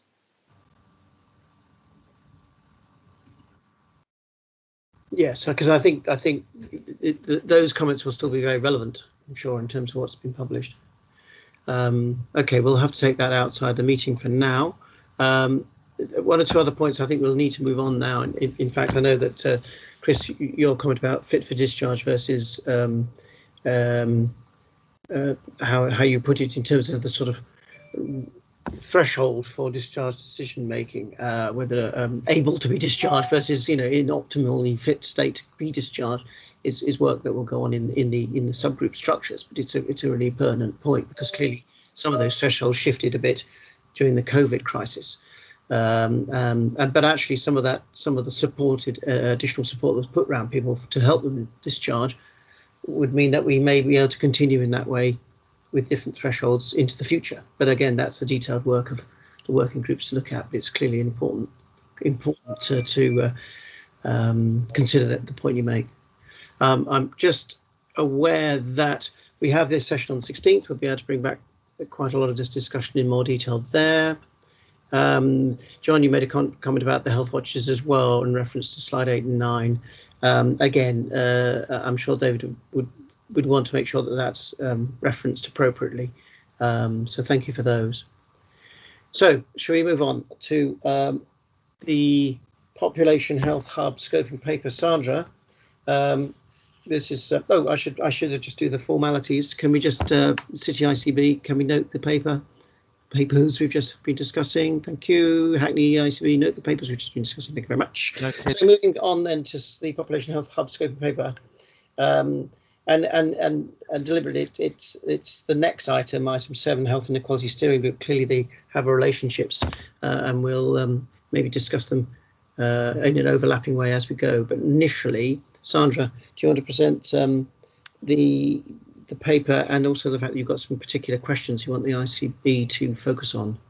Yeah, thank you, Mark. So you will remember that in the summer last year, I sought permission from the board to dissolve the prevention work stream in order to be able to make sure that we more effectively embedded prevention as a principle across all of the work that we were doing rather than having it sidelined, but also to make sure that we were providing appropriate support to developing a population health focused approach to working by developing a population health hub, and that permission was granted. And so this paper here is to update the board on where we've got to in terms of our thinking about the development of the board, and also some of the practical steps that we've already taken, but also to seek your input, which is where those discussion questions come from, to help refine the hub as we go forward. So I'm not going to go through excuse me, each of the slides in detail. But they're quite brief, and some of this you will have heard before. The page 51 is just a refresher about the population health framework, which we adopted some months ago, the King's Fund framework. And just to make the point on this, that we, in using this framework, will get the most benefit where we work at the intersection, or the petals, as they call them, in this model. And so even though we're in the context of this meeting talking particularly about the integrated health and care system, it clearly is not operating in a vacuum, but also working in the context of people and places, and the wider determinants of health, structures, the environments, as well as individual people's lifestyles and behaviours, and how we support that as a system. Excuse me, how we support all of those areas as a system is what's going to make the most difference in terms of improving people's health and reducing health inequalities. So the purpose of the hub is that we have a shared system resource. It'll be led by public health, but we haven't got all of the capacity to provide all of the resources, but also in order for it to work most effectively, having not just a shared system resource as in we all make use of it, but that we all contribute to it, will be the way that that we think, not just me, that we think, and that's me, Jane, and Anna, and others that we've been having discussion with, will be the way that we get the best use out of it, that we are most able to promulgate this way of thinking and this way of working, and that we are able to share development across the system. And the purpose of the hub, what is on, I think it's slide 53, proposed functions, I should say, as opposed to the function purpose. Some of these proposed functions are listed here. So these are the specific sort of discrete sets of skills, I suppose, and activities that we believe are not just crucial to delivering a population health approach, but also that where we not only have some of the skills and expertise already, but we across the partnership, but also think that having some of these things like health economic analysis, for instance, are going to be critical to making us as effective as we can be as a system. And then if you go on to, I do apologise, I thought I'd switch that off. Slide 55. Sorry, sometimes the numbers come up and sometimes they don't. Resource requirements. I think this is just an illustrative list of the core team and capacity that we think we need. And not to say that all of this is necessarily full-time capacity, because clearly as the accountable officer for this, I wouldn't be working full-time on the hub. I've got other public health responsibilities, etc. But also that we'd anticipate that some of this capacity would be dedicated to the population health hub to keep it functioning and working, like the program manager and a sort of a senior program lead, but also there would be other capacity coming in and out, possibly from different partners as the requirements dictated. And that really will be both a combination of what from the data and analysis, we're saying this is what the system needs to be focusing on and driving our priorities and policy direction, but also what the system is saying, we need support with this, and therefore we provide capacity and support to help deliver, you know, a new pathway or whatever is required at the time. So that's the idea in terms of the Population Health Hub, and we just put a case study sort of example at the end because just to help illustrate how it might work, because it's just more useful sometimes for people to think about a more concrete example than to think about it in the abstract. So that's around an anticipatory care approach and how the hub can assist with that. So the questions we have are on slide 50, is it 59, 60? Yep, sorry. 59. Yep. 59. So in terms of the stated purpose and proposed function, would that meet the needs and the ambitions of our new integrated care partnership? And are there other existing resources or supporting infrastructure that should or could play into the hub? And this is a question clearly people aren't going to be able to answer straight away unless they've been thinking about it and had agreement within their organisations. But it's about the commitment that other partners are able or willing to contribute. And when we say in resources or in kind, we mean some might say, okay, we don't have any of the relevant bodies, but we can give you 50,000 and you can do whatever that needs to do. And others may say, we can't give you money, but we have, you know, a program manager or an analyst who can dedicate some of their time. And others may be more flexible in terms of committing resources in that way that I was talking about, people kind of moving in and out. And then the last question now seems to have been more or less resolved in terms of that, where does the Population Health Hub sit in the governance structure? I think it's much clearer now in terms of the new proposed governance structure where it fits in with the other groupings, but still happy for people to comment on that if that's a useful question for the board. Jane, I know Jane's here, so did you want to add anything before people ask, before we open up for questions? No, I think you've covered anything. I'd rather have a discussion. I think it would be most useful. Right, Sandra, thanks very much. I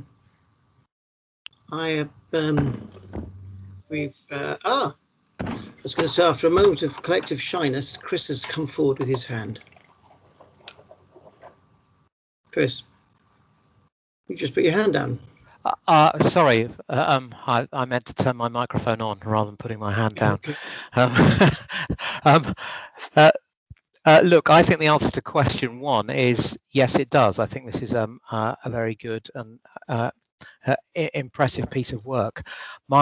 Especially the anticipatory care slide.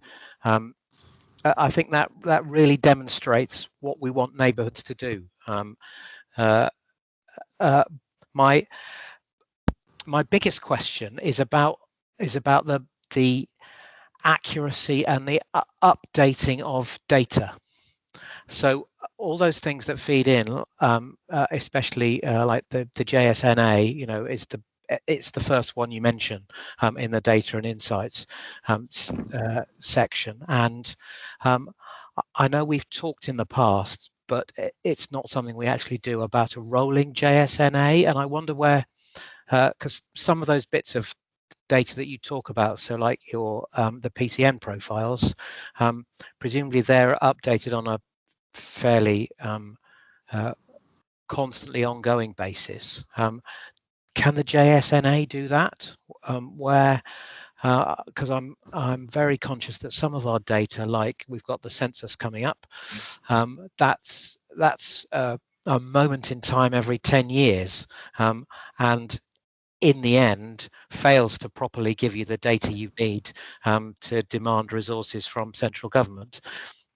And I just want to be really sure that we know where we're keeping things absolutely up to date. And I think some of our I'm slightly worried that the bottom line about data is those insights from our community and voluntary sector partners, because I think sometimes, especially where they're working with very specific communities, they know about inequalities that need to be addressed in a very granular way that is much more accurate and descriptive than anything we can get to in terms of our more formal data collection. Thanks. Thanks, Chris. That's very helpful actually in terms of how we get that to get to be able to capture that level of data. There's lots of very supportive comments in the chat, and I would certainly concur. I think it's an excellent paper. I'd also concur with Chris's initial comment that I think it is really important that we do this, and the anticipatory care approach example is really, really good to see. I wonder, Sandra, can you hear me? I can hear you now. Yeah, sorry, I just for some reason I got cut off, and then nobody seemed to be able to hear me, and I couldn't hear you, so I had to log off and log on again. So I caught most of Councillor Kennedy's question, and I'm not sure if Deanna's still here, but if she is, she might be able to add a bit more detail. But basically, I'll just start by saying that we do intend to do all of these things, but clearly the health intelligence team has been almost entirely consumed with COVID for the past year, and is going to be working, spending quite a lot of time on COVID for the foreseeable future. Not that we don't have not just an ambition but an intention to be doing more of this work, and we are trying to recruit and increase our capacity.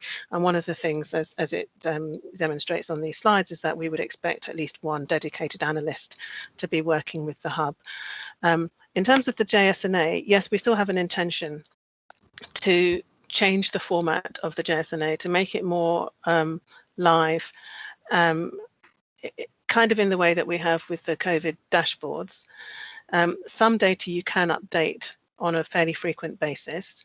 What we have to think about is a combination of things like how frequently the data are collected and can be updated, but also the capacity required to provide the updates on the dashboard, and the utility of doing that. If it's not going to make that much difference to update it once a quarter in terms of service planning or commissioning or evaluations, then it may not be worth the expense, if you like, in terms of capacity that could have been spent doing something else. So Diana and her team with Chris Lovett are developing a health intelligence strategy, which is linked to this population health approach, and we'll cover all of those things, including how does the JSNA link to this and what other intelligence tools and resources we will need to deliver an effective population health hub intelligence function. Does that answer all those questions? Because I missed the end of your question, so I'm not sure if I heard all of it and caught all of the key points. I think so. Whilst Chris considers that, Deanna, do you want to just come in as well? Just really quickly, I think Sandra really answered most of it. So for the JSNA, yes, there are plans to redevelop the JSNA, and that's going to start this year. And we will start with creating the dynamic profiles of population, like key statistics, similar to what you see with the COVID data that's on the Hackney website. With the JSNA, we have a benefit of having a microsite, so we are able to have it a bit better than the restrictive model that we've got on the Hackney website. So the profiles are going to go there. The PCN profiles also will be hosted there. If there is a need to carry on with ward profiles in addition to the PCNs, that's going to go there. And then any needs assessments that are required for recommissioning purposes or strategy as a document, that's going to go there as well. But where Population Hub, I see the really great utility of it is bringing together all those pieces of information. For instance, sometimes we would not know when an upcoming strategy is due as a public health intelligence tiny team that we are. And it would be helpful because rather than doing needs assessments and JSNAs just as automatic refresh, it should be targeted to larger pieces of work like recommissioning, like strategy, or anything else that of use that can inform it. So that's the idea for the future GSNA, how it's going to function. Thank you. Before I bring you in, Jane, can I just point to, I'll pick up your point in a second about public rep that you put in the chat. Just that Chris said the final point about the data, specific community data collected by CVS organisations in terms of the approach to actually capturing that information. I'm sorry, I didn't hear it. So, Deanna, can you answer that? So we are aiming to bring all of the bits of the data. So the bigger idea, and the Intel strategy is going to flesh it out, is to bring together all of the data and information sources that we've got locally. So be it council databases around, say, people's profiles, socio-demographic, service utilization, as well as the volunteer community sector, so wherever possible. Again, because we are such a small team with the public health intelligence, this would be just probably we would need another team like us, but the Population Health Hub could help and bring it all together by, as Sandra set out, either partners allocating resource to it, or in terms of money, or allocating some time of their analysts, and also procuring extra analysts. So Population Health Hub should be able to do that in addition to all of the work that goes on in public health intelligence team. Great, thank you. Jane, did you want to speak to this particular point, or can I put two more questions? It was this, and the others. It was just really to reiterate that, and it was just to flag that is why we've got actually one of the proposed functions is around community insight, is really recognising how important that is. And I think the insight we've gathered through the pandemic has really, really demonstrated that. And on Ida's point as well, which I just wanted to respond, we're basically working out how we're actually going to be working with patients, public residents around this. So it would be really useful, Ida, to talk about how we might involve, and with John, how we might involve the reps in this work. I'd be really keen to do that. Great, thank you. And Paul Cole's just in the comment as well in the chat sort of said how you envisage the Public Health Hub's role in reporting the long-term benefits of the integrating health and care services locally. Well, I think that's a good question, because it's one of the opportunities of having a hub like this is that we can either carry out or support evaluations, not just of individual services or individual projects or programs, but of the system as a whole. So looking at the benefits of integration is actually one of the things that would be a really useful thing to do. Okay, great. Helen, I think you had, Helen Fenterman, you've got your hand up. Yes, thank you. And I'm not sure if I'm specifically answering any of the questions that you've asked, Sandra, but overall, I think this is a really helpful and positive paper. And in particular, what I think it very clearly sets out is bringing together the analysis, neighbourhoods, the redesign of new models, and then something about the application of resources. And I didn't want to comment in detail on the list of resources that you need, but I did note that you've got health economics. I would absolutely support that. I think when you're looking to redesign models and put new models in place, then you really do need to have the opportunity to look at the application of the resources and the benefits that would bring. So an health economic cost benefit analysis or component to this, I think, would be extremely helpful. Often we're not very good at doing that, and I think this would be a very good place to really embed that approach to services for future. Great, thank you, Helen. I'm just going to hold that a second as well, because I had a question which sort of John Williams has also picked up in the chat, which is really, I guess, some of the work that's going on at the North East London level and in other ICPs or other boroughs, and just how the interface will be, because there's resource there, which I'm sure, shared learning and shared work, etc. I just wondered where your thinking is at in terms of relationships across with others, particularly at the NEL level. So we do already have relationships with various groups at NEL level. There's a an intelligence group that Diana sits on. There's an health inequalities group that Jane sits on, and there's a wider group of mainly directors of public health, but that also includes some NHS colleagues that at the moment is kind of transformed into the IMT because of COVID, but actually it's a wider group than that that I sit on. And so we are working very closely with North East London at North East London level with partners, sometimes to apply a consistent approach and sometimes in terms of sharing practice. No one else is setting up a hub quite like this yet.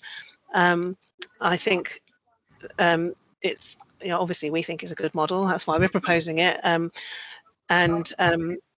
We want to continue to work with whether it's around insight from patients and public, as John's suggesting, or the data and insights from quantitative data and insights team that Diana works with.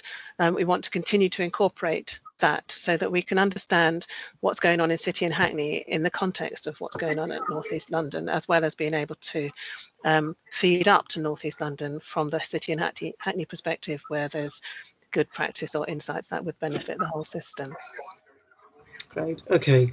I mean, I think we probably ought to move on and then go on to Jane. You're presenting the next paper. I know Anna Graham's here as well. You've still got your hand up. Was there some other final point you wanted to make? No. Okay. And Helen, you've got your hand up. So did you have another comment? No. That's gone. Okay. So I think can I just go back to the 4 questions? I think there's no doubt to my mind that there's a great deal of support for the work and this approach.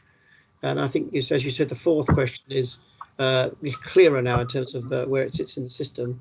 I think the middle 2 are there existing resources to support this work in terms of finances. Well, Chris Kennedy's put in, the prevention work stream that had some resource, etc.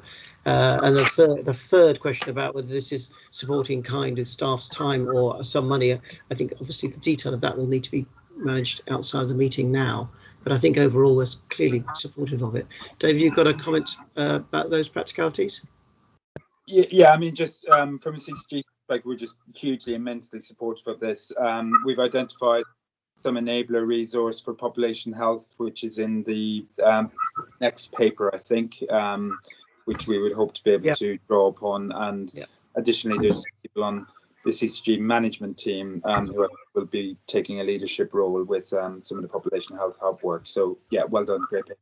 Yeah, no, great paper, and actually got a big thumbs up. In fact, with an additional thumb on it from Sandra, you already noted, from Jenny Dakwa, who's I'm sure that's Jenny sitting behind the Hoxton surgery login.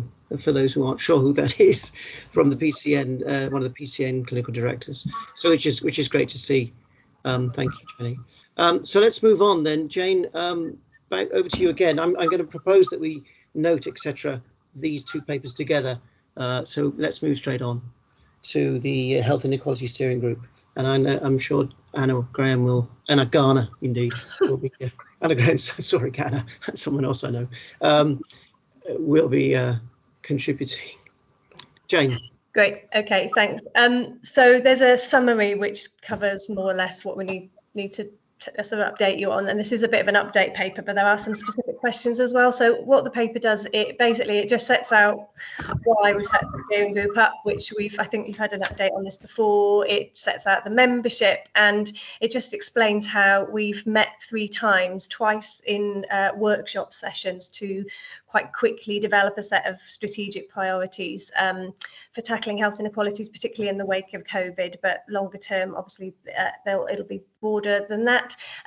So the paper defines the 10 broad areas for system-wide action that the steering group has defined. None of these things will be a surprise to you, given the conversations we've been having over the last 12 months. But there are 4 priority areas where the steering group felt as though if they took a leadership role, it would add value and enable us to mobilise system resources more effectively and more quickly. So that was around equalities, data and insights. Now, this is obviously now a national requirement, but how we routinely collect, analyse and really use equalities data to inform action and change. Developing the right tools and resources so that they are used, so that health equity considerations are routine as part of our decision making, both day to day, operationally and strategically. Then tackling structural racism. There's a lot of work going on that, but what we really want to do is adopt a partnership approach and make sure that we're learning from good practice, particularly with a focus on health inequalities. And then work around community engagement, involvement and empowerment, which is huge, but again, that is something that the steering group felt was really important. And it's just to note, it's not the steering group just making all these decisions by themselves. All of the deliberations were informed by the data, the evidence, and lots of community insight that's been gathered over the last 12 months. And I should also say that the steering group membership, we're in the process with some colleagues on this group to develop a resident engagement framework, which will define how we work with residents on this agenda. We haven't got a sort of like the traditional sort of public rep at the moment as a proposal for this board. And so just to finish off really is to say that the idea is that the group will advise, inform, support the development of the 2 health and wellbeing strategies that are both running in a parallel process over this year. Also supporting this board in developing a health and care strategy, and also obviously closely with the Population Health Hub, because you'll see that some of the delivery functions of the hub support the strategic priorities of the steering group.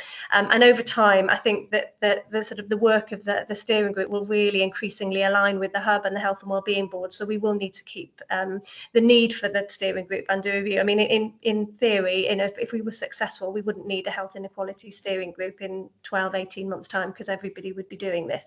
So that's sort of where we've got to. I think I'll stop there actually, because I think it would be better to have time to discuss.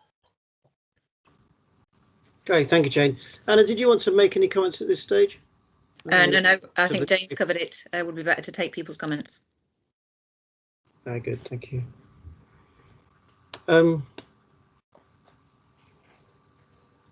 Comments.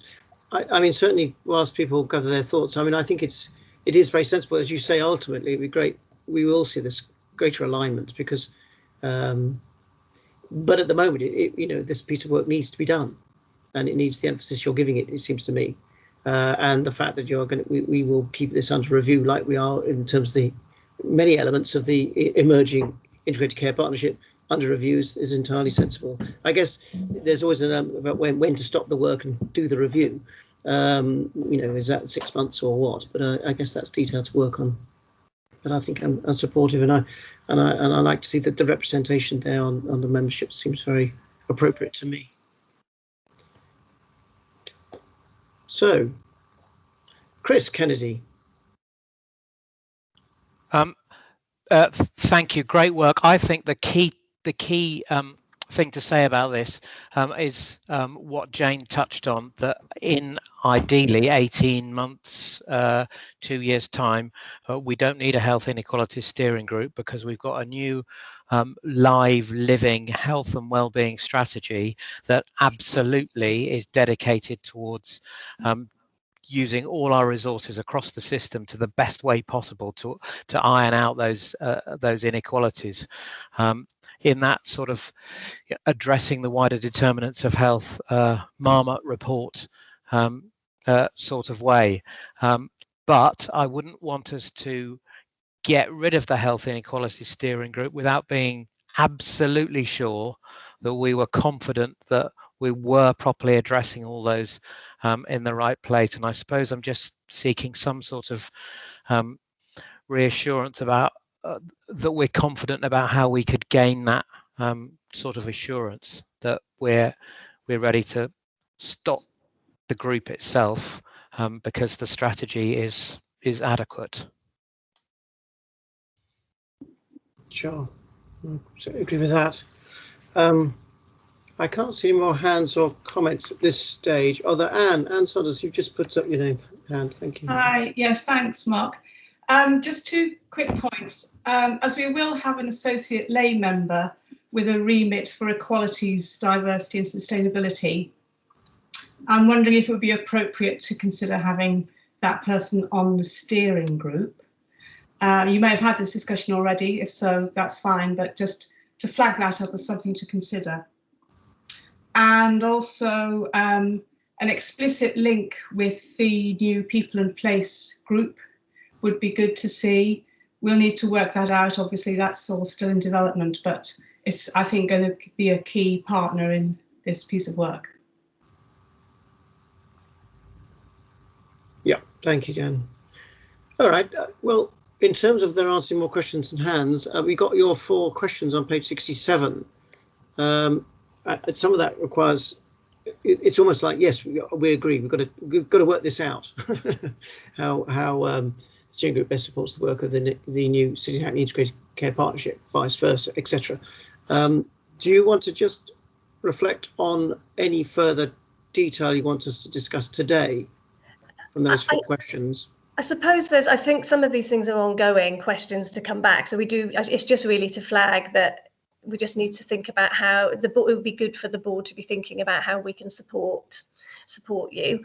But I think something that would be really useful to not necessarily resolve now, but in quite specifics in terms of the tools and resources that will really help you as a board routinely be thinking about health equity when you are making decisions. And I think, there is some work that we've been doing around like equalities impact assessment, but some of these things are quite blunt tools, and we're just really keen that these aren't just like tick box type things that we think of at the end of a process.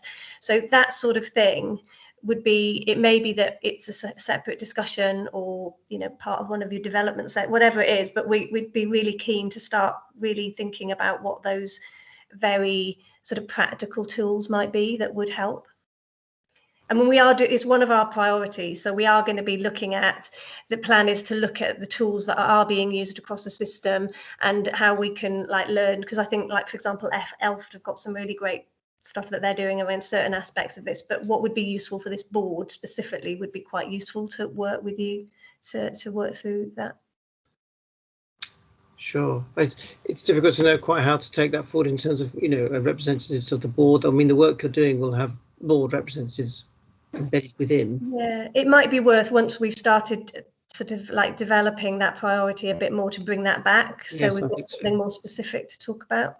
Yeah. I think so. Then we'll say, well, yes, for these sorts of areas of concern, yes, you're illustrating it really well, or no, actually we want a bit more of this, etc. I think that would be very helpful in terms of give sort of structure to that discussion at the board level. And when might we expect to see that on the forward plan? So Angela Bartley at ELF is the named lead for this, but I think it will be, it's really different. It'll be a couple of months rather than a week. But sure. But yeah, what I'll do is I've got to catch up with her after our next steering group meeting, so we'll agree a timetable when we can bring something back. And Alex will put it on as a place marker on the sort of 2 months' time in the forward plan. Yeah. Great, thank you, Alex. So I've got 2 hands up, but they have already spoken, so I don't know whether they're old hands or fresh hands. Just can't make it work, Mark. I can't get my hand down, so ignore it. Fine, right.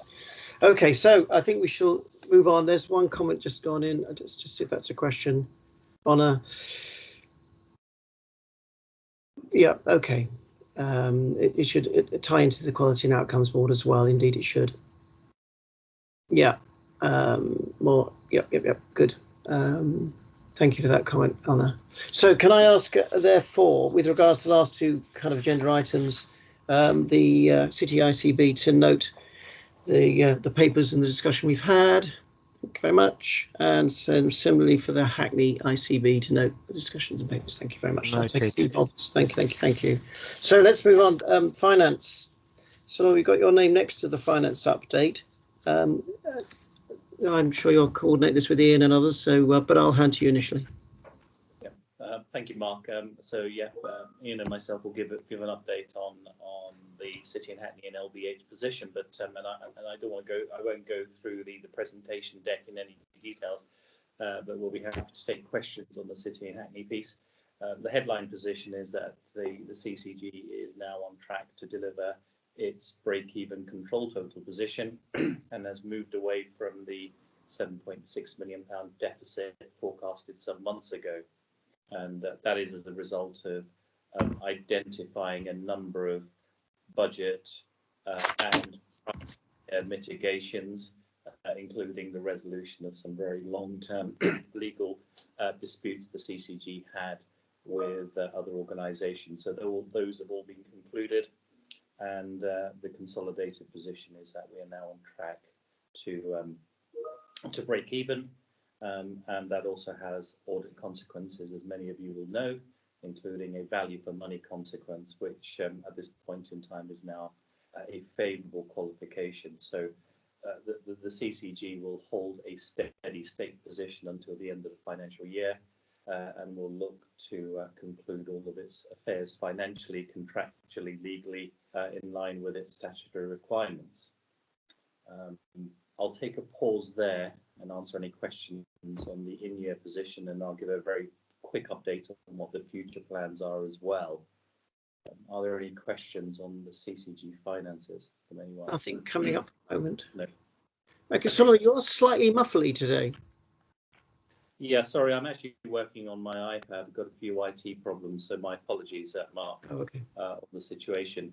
But essentially, that's the headline position. In terms of the year end and the merger programme of work that City and Hackney is leading on, there are a number of areas. Number one is financial governance for the North East London system. So City and Hackney, CCG, is actually leading on things like SFIs, SWORD, BCF's statutory contract transfers, internal and external audit programmes of work, including drafting and setting up the terms of reference for the finance groups locally within the ICPs, and also the North East London Finance and Performance Subcommittee arrangements. There are a number of programmes of work that we're leading on and influencing going forward, and working with the wider system partners on. In terms of planning, the guidance for CCG operating plans hasn't been issued yet. We suspect that'll come out in the next couple of weeks. But the CCG, working with the other 6 CCGs in North East London, are now beginning to plan and prepare some of the work that will contribute towards delivering a system-wide operating plan in the new financial year. So that piece of work is being stood up. So lots going on in terms of merger, year-end, budget planning, governance, etc. that City and Hackney is leading on. I'll take a pause there and happy to answer any questions. Okay, no other questions. I assume, Anne, I'm ignoring your hand. I don't know what I'll do if you want to put it up again. You'll just speak.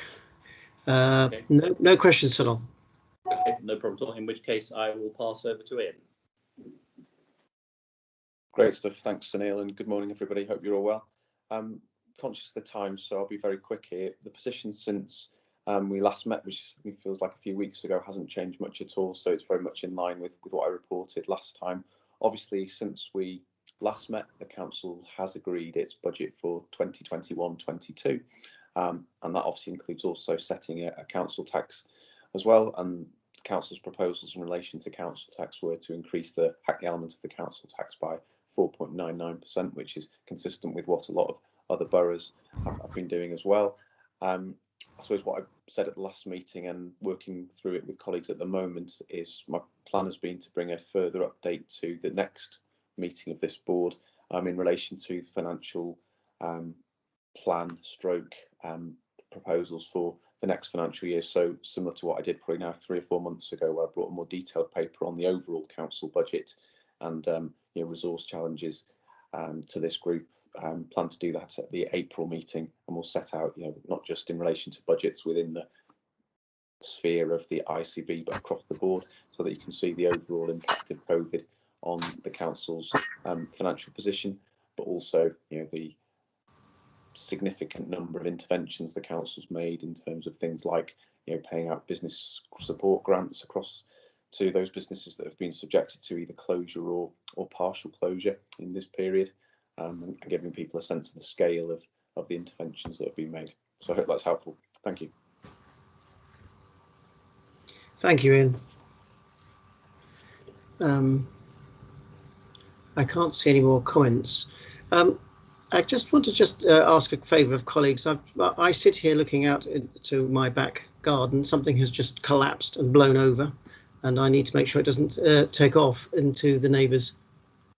Yeah, which is slightly concerning me. Otherwise, there's going to be a bit of an incident in North London. So can I ask someone just to briefly take over the chair and the questions, etc. Who is our official deputy here? Can someone guide me? Chris or Randall? Chris or Randall? Yes. Happy to. Okay, Chris, thanks very much. Oh my God. Run, go, run. No, fine. Chris, do it.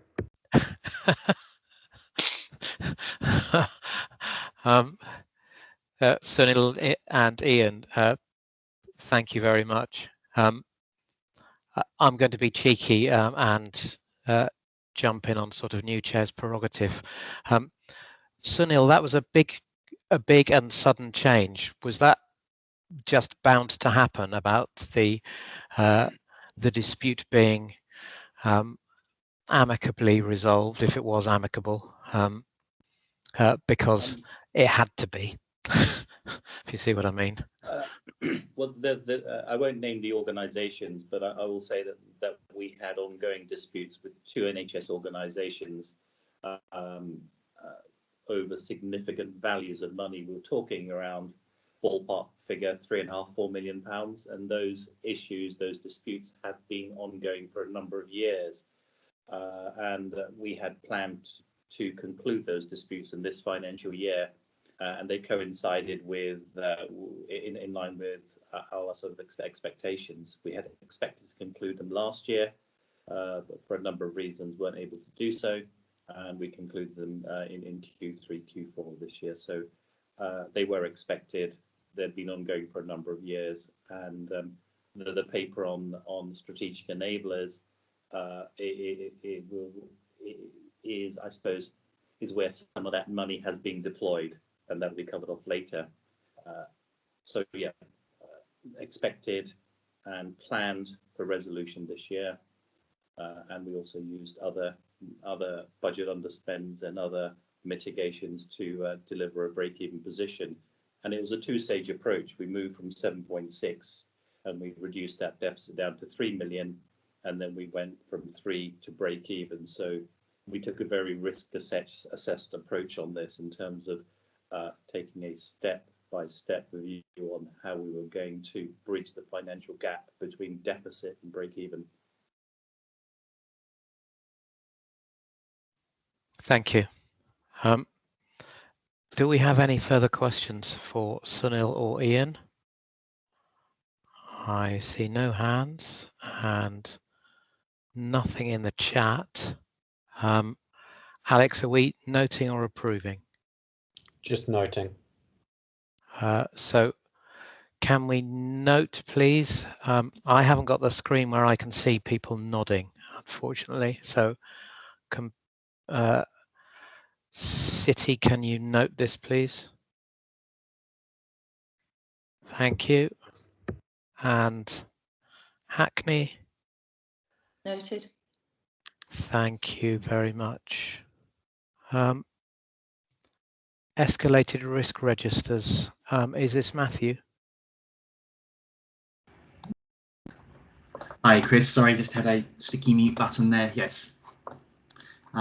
Happy to just give a brief overview, if that's preferred. Yes, please.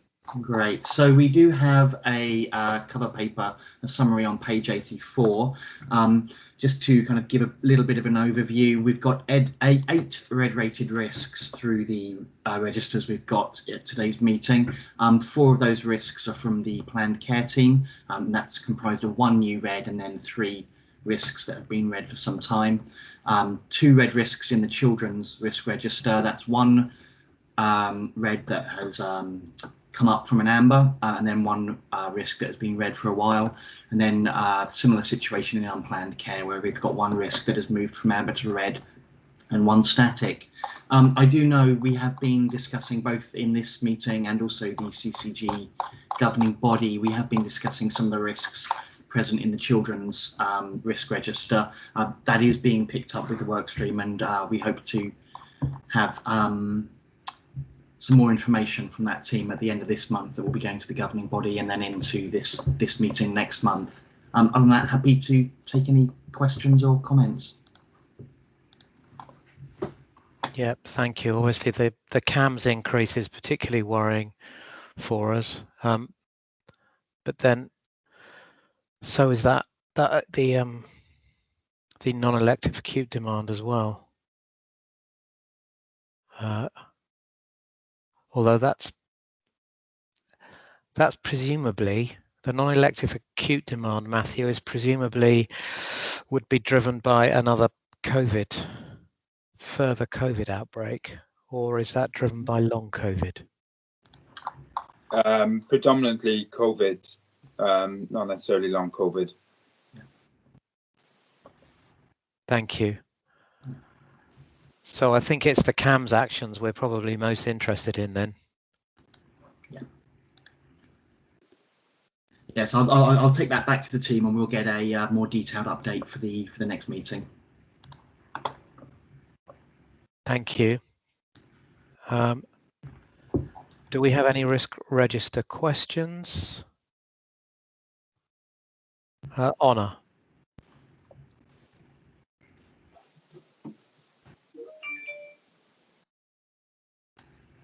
So, Honor, I think you did. You're not saying anything, Honor, that we can hear. I'm saying plenty, but I'm keeping it just to myself. Just to say that there's an outstanding action log item, wasn't there, that Matt Hopkinson was going to circulate a paper on CAMS. Indeed. I think that this is probably the answer to the question that's in our mind. While I'm speaking, though, I'm just going to say I'm particularly concerned about children with EHCPs in schools, because I think that they often have comorbidities, complex conditions, and I think that they're not necessarily there within the main CAMS thrust. So I just think we should keep our eye on that cohort of very vulnerable children as well. Yeah, good point. Thank you. Can't see anything else in the chat. Alex, we're noting this presumably.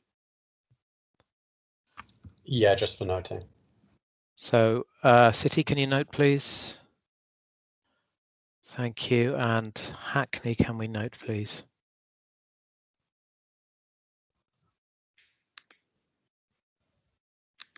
Sorry, I can't see people. Noted. Rob Chapman. Thank you. Sorry, ages to get my mute off. Noted. Thank you. It's all right. Enablers. Is this Sunil? I'll kick off, Chris, and then hand over to Sunil, I think. Thank you. Sorry, Sunil, go ahead. No, I was just going to say exactly the same, with you starting, David, and Lee Walker and myself will sort of follow on. So nothing extra.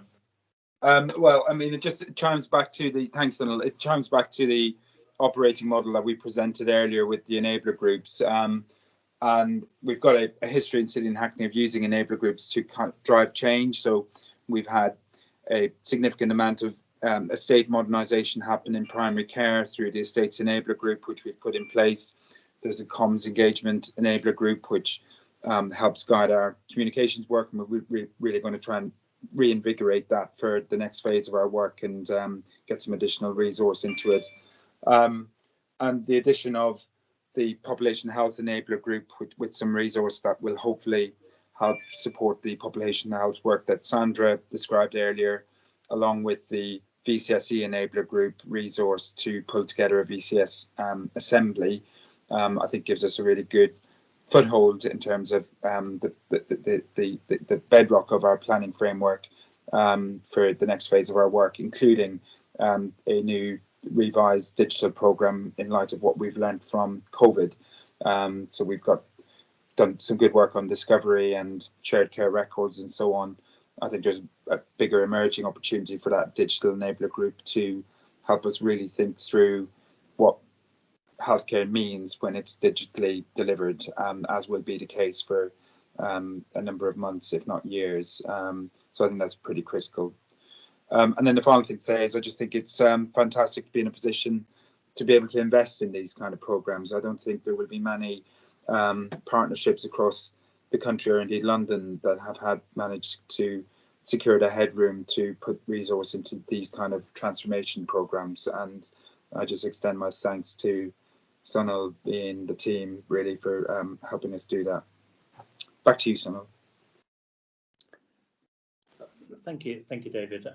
So to the point I made earlier on in terms of around the non-recurrent funding, a lot of the funding that makes up this £3.5 million was sourced from the disputes that we were able to resolve as planned in this financial year, and those disputes that allowed us to realise one-off cash-backed benefits, which we were then able to redirect into these strategic enabler arrangements through a combination of Section 256s and grants that we're in the process of issuing, and that was the background. So timing was perfect, the money was cash backed, and we deployed it for things that we hope will make a very material difference to the system going forward.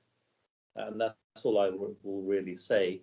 I've got Lee Walker, who's the senior contracts manager, who's been very sort of pivotal in sort of pulling together the arrangements and drafting them very professionally for us. And he's online to answer any questions along with myself and David. Thank you very much.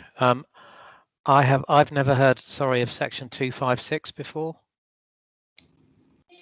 Okay. It refers to Section 256 of the NHS Act, which allows NHS bodies and local authorities to create a fund where they share a common purpose together for commissioning of services. It sits alongside Section 75 and Section 257, which refers to whether the funds are pooled and there's a sharing of risk, or whether the funding is transferring from a local authority to the NHS, or the other way around. 256 is from an NHS body to the local authority, and that's what that refers to. It's not a contract as such, it's an instrument that we're allowed to do through the legislation. I see. Thank you. And how does it differ from Section 75 then? Well, the legislation, the strict approach would be that Section 75 is for creating a pool where there is a shared financial risk, but the Section 256 is where a contribution is made to the other organisation, but the recipient organisation then holds the financial risk itself. Thank you. I think that's amazing work to have secured so much for those enablers. Great work across the system. Do we have any questions for Sunil or Lee on this? We don't. This is for us to note or agree. Sorry, Alex. Hi, I'm just sorry. Endorse. It's endorsing. Are you all right to take over again, Mark? Nothing's flown away. Chris, sorry about that. It was a well, anyway, it's not for a public meeting, but I just had to rugby tackle a kind of a Anyway, it's just like kind of a heavy marquee with no walls, but it's got a roof, and it's, so that's what took off, carrying the rest of it with it. So anyway, okay. So apologies again. I'm so sorry about that. So yes, we're here to endorse this item actually, rather than agree it or note it. I think the actual agreement lies within the CCG itself. So we are here to support it. Sunil, did you want to give us some guidance on that? Just to say that this has also been through the CCG governing body last month, and there was unanimous support for this programme of work. And secondly, I also wanted to sort of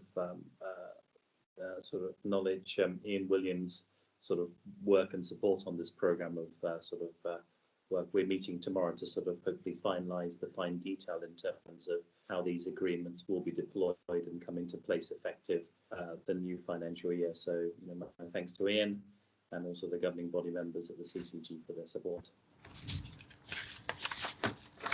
No, thank you very much for bringing that to attention. So can I ask, therefore, I can't see anyone's hands up. I think that probably is Anne's previous one. Yeah. Okay. So can I ask City ICB members to endorse the paper? Thank you very much. And Hackney ICB members to endorse the paper too. Endorsed. Thank you very much indeed. So with thanks, Chris, for holding the fort. Just go on to our last item, the Section 75 extension 2021-22. Again, Lee, it has your name here as well. And this is also, I know I think it might have said approval, but this is also for endorsing for slightly complicated governance reasons. I don't know if you're going to cover those off in your presentation, Lee. But anyway, we're being asked to endorse this, so over to you. Yeah, I will cover the governance reasons. So at present, there are two Section 75 agreements that exist within the local ICP. One is between the CCG and the City of London. The other is between the CCG and the London Borough of Hackney. They are very similar in nature. They contain the Better Care Fund financials, the aligned funding financials, and also the Better Care Fund plan. They also include the Integrated Care Board terms of reference and talk about the integrated governance arrangements that exist at the moment. Both of those Section 75s expire at the end of this month. They were originally let on a one-year term for 2019-20, but with an option to extend on a one-year occasion twice. And this is a paper asking for your endorsement of the second extension option.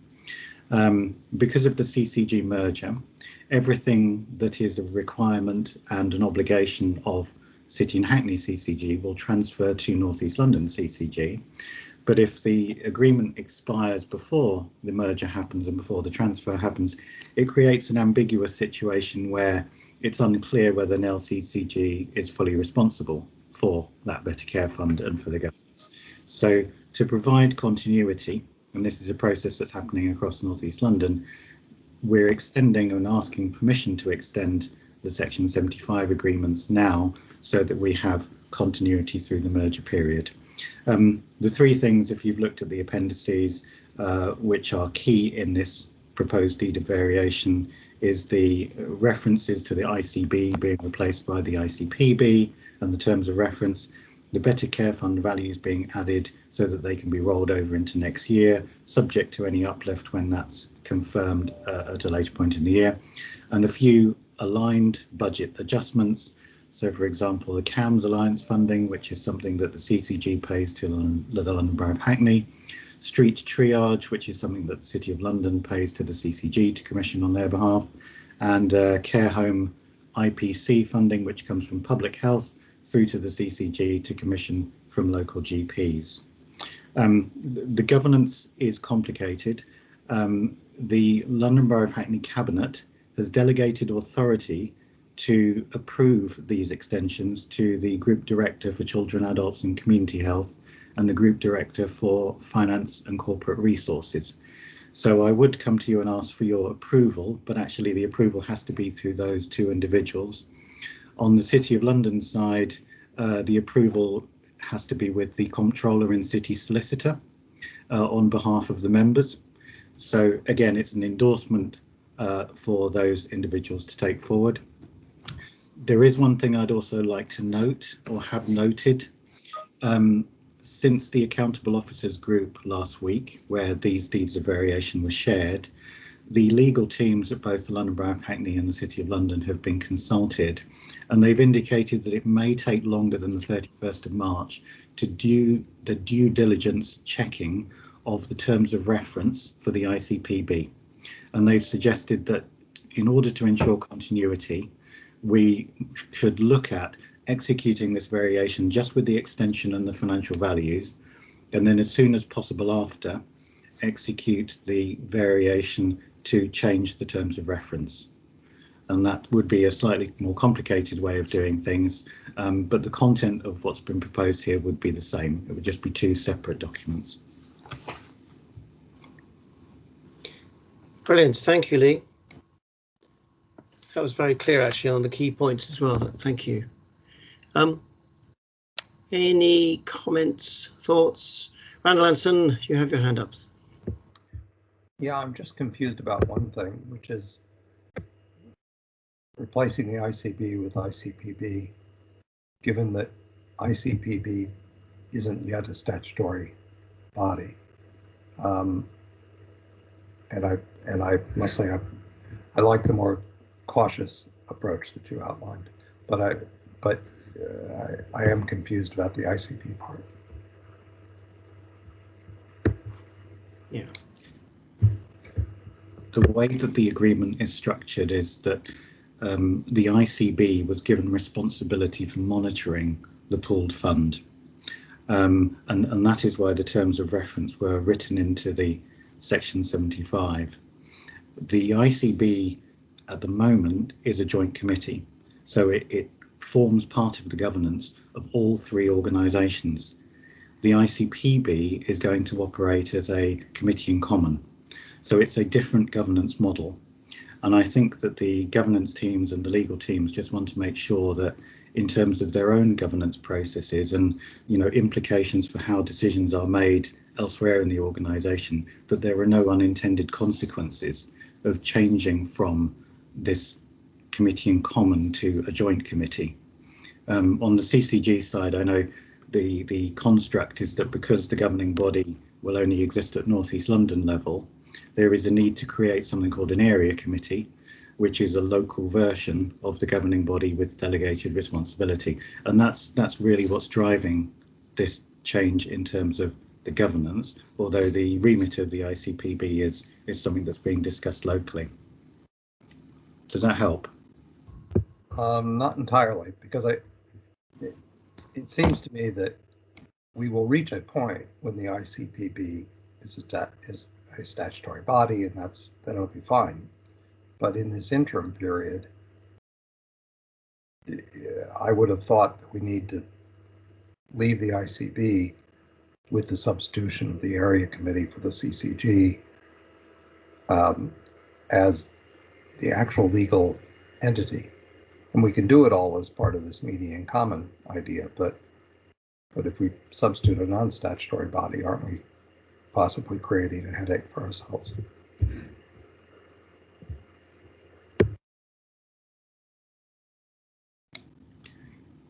I mean, go on, David. I guess it's just a set of practical things I need to be cited on to maybe provide any guidance on. I mean, my instinct would tell me that we should be able to retain the current governance as we currently have, which is the ICB, and that's a subcommittee of the cabinet and a subcommittee of the Grand Committee in the city.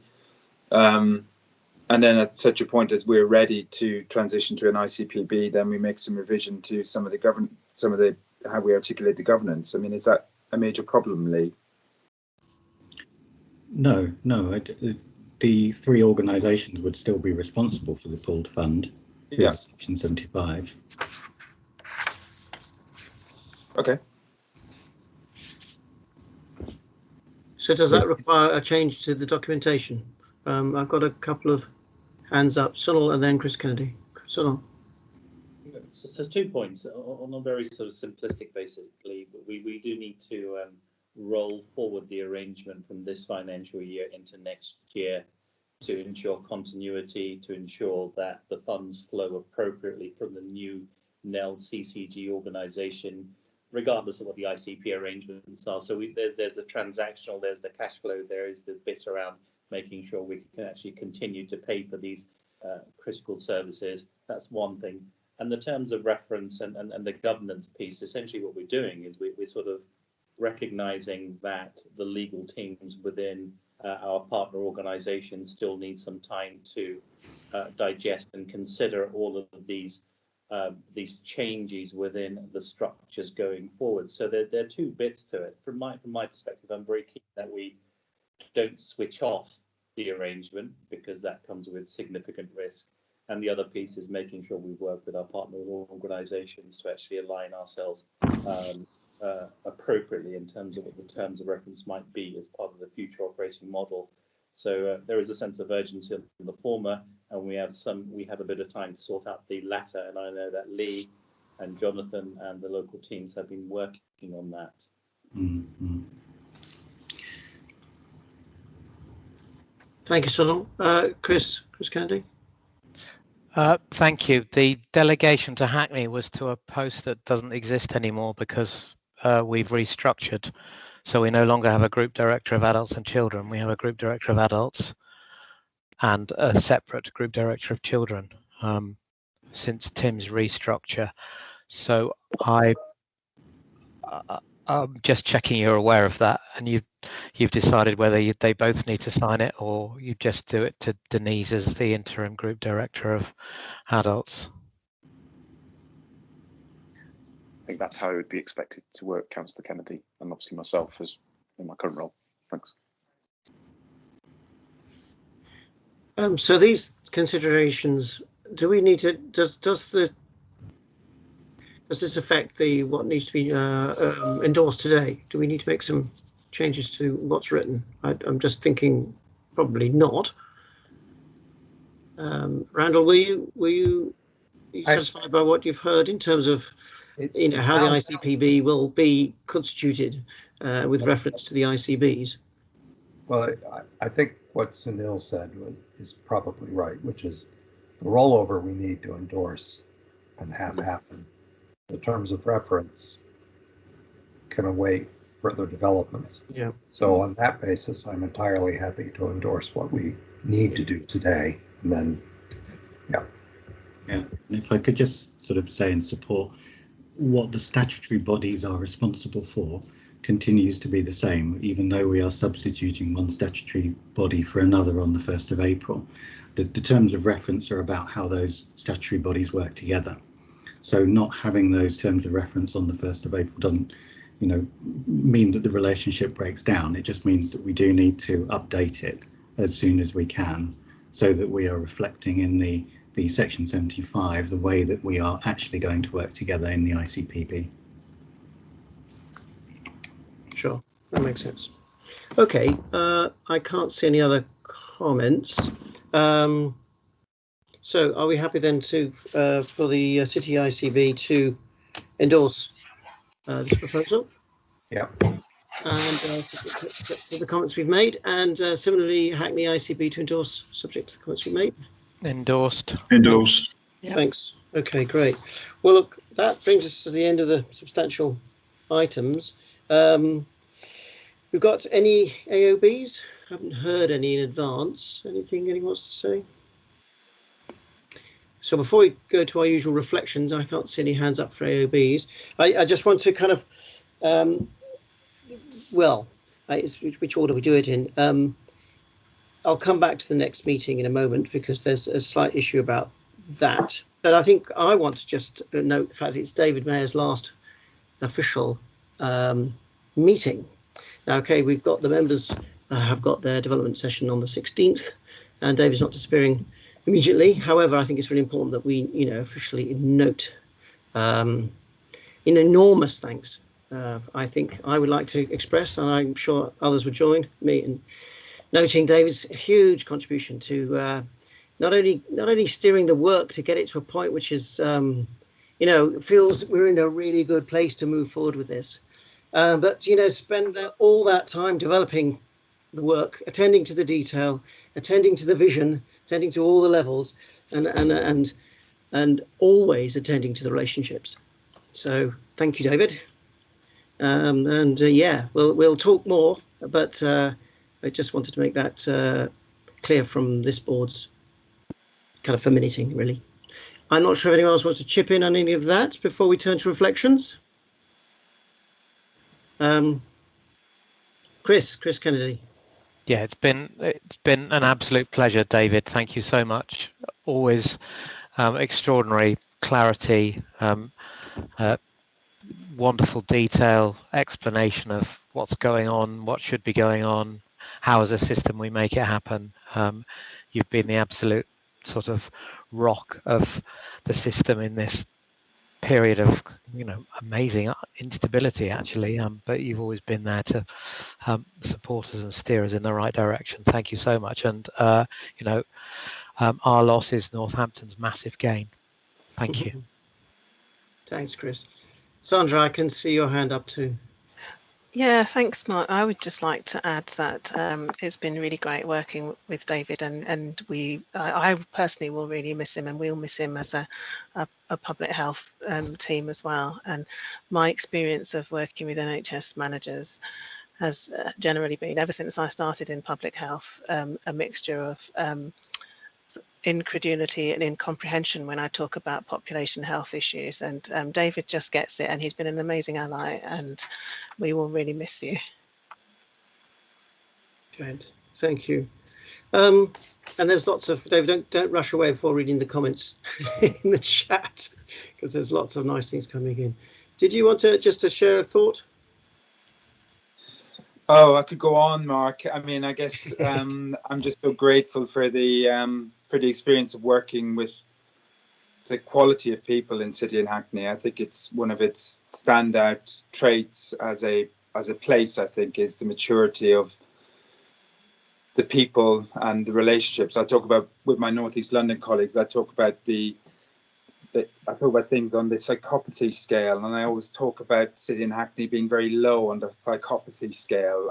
There's kind of good, general, balanced people doing their best for their residents, and I think that's just what we've always tried to do in the CCG, and we've been influenced by partners around the table that have shaped our values, and I'm sure we've shaped other people's values, and we've come to a point here together where we all have a common shared purpose, and I think that's just a really wonderful story to walk away from. And I'll be keeping in contact with people. I've made friends here, so it's been my professional home for 10 years, and it has shaped me more than I will ever know.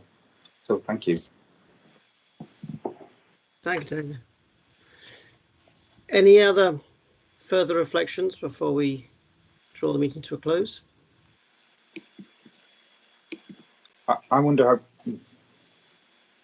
Oh, well, go on, David. You just started. Then we'll turn to Honor. I wanted to know what Caroline thought of the meeting as her first meeting, and the curious governance conversations we've had to have must have been perplexing.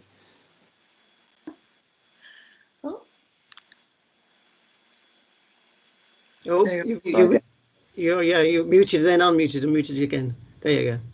My main challenge has been adjusting to Teams, I think. I have been to a couple of these meetings before, and I've quite often come with my special educational needs hat on.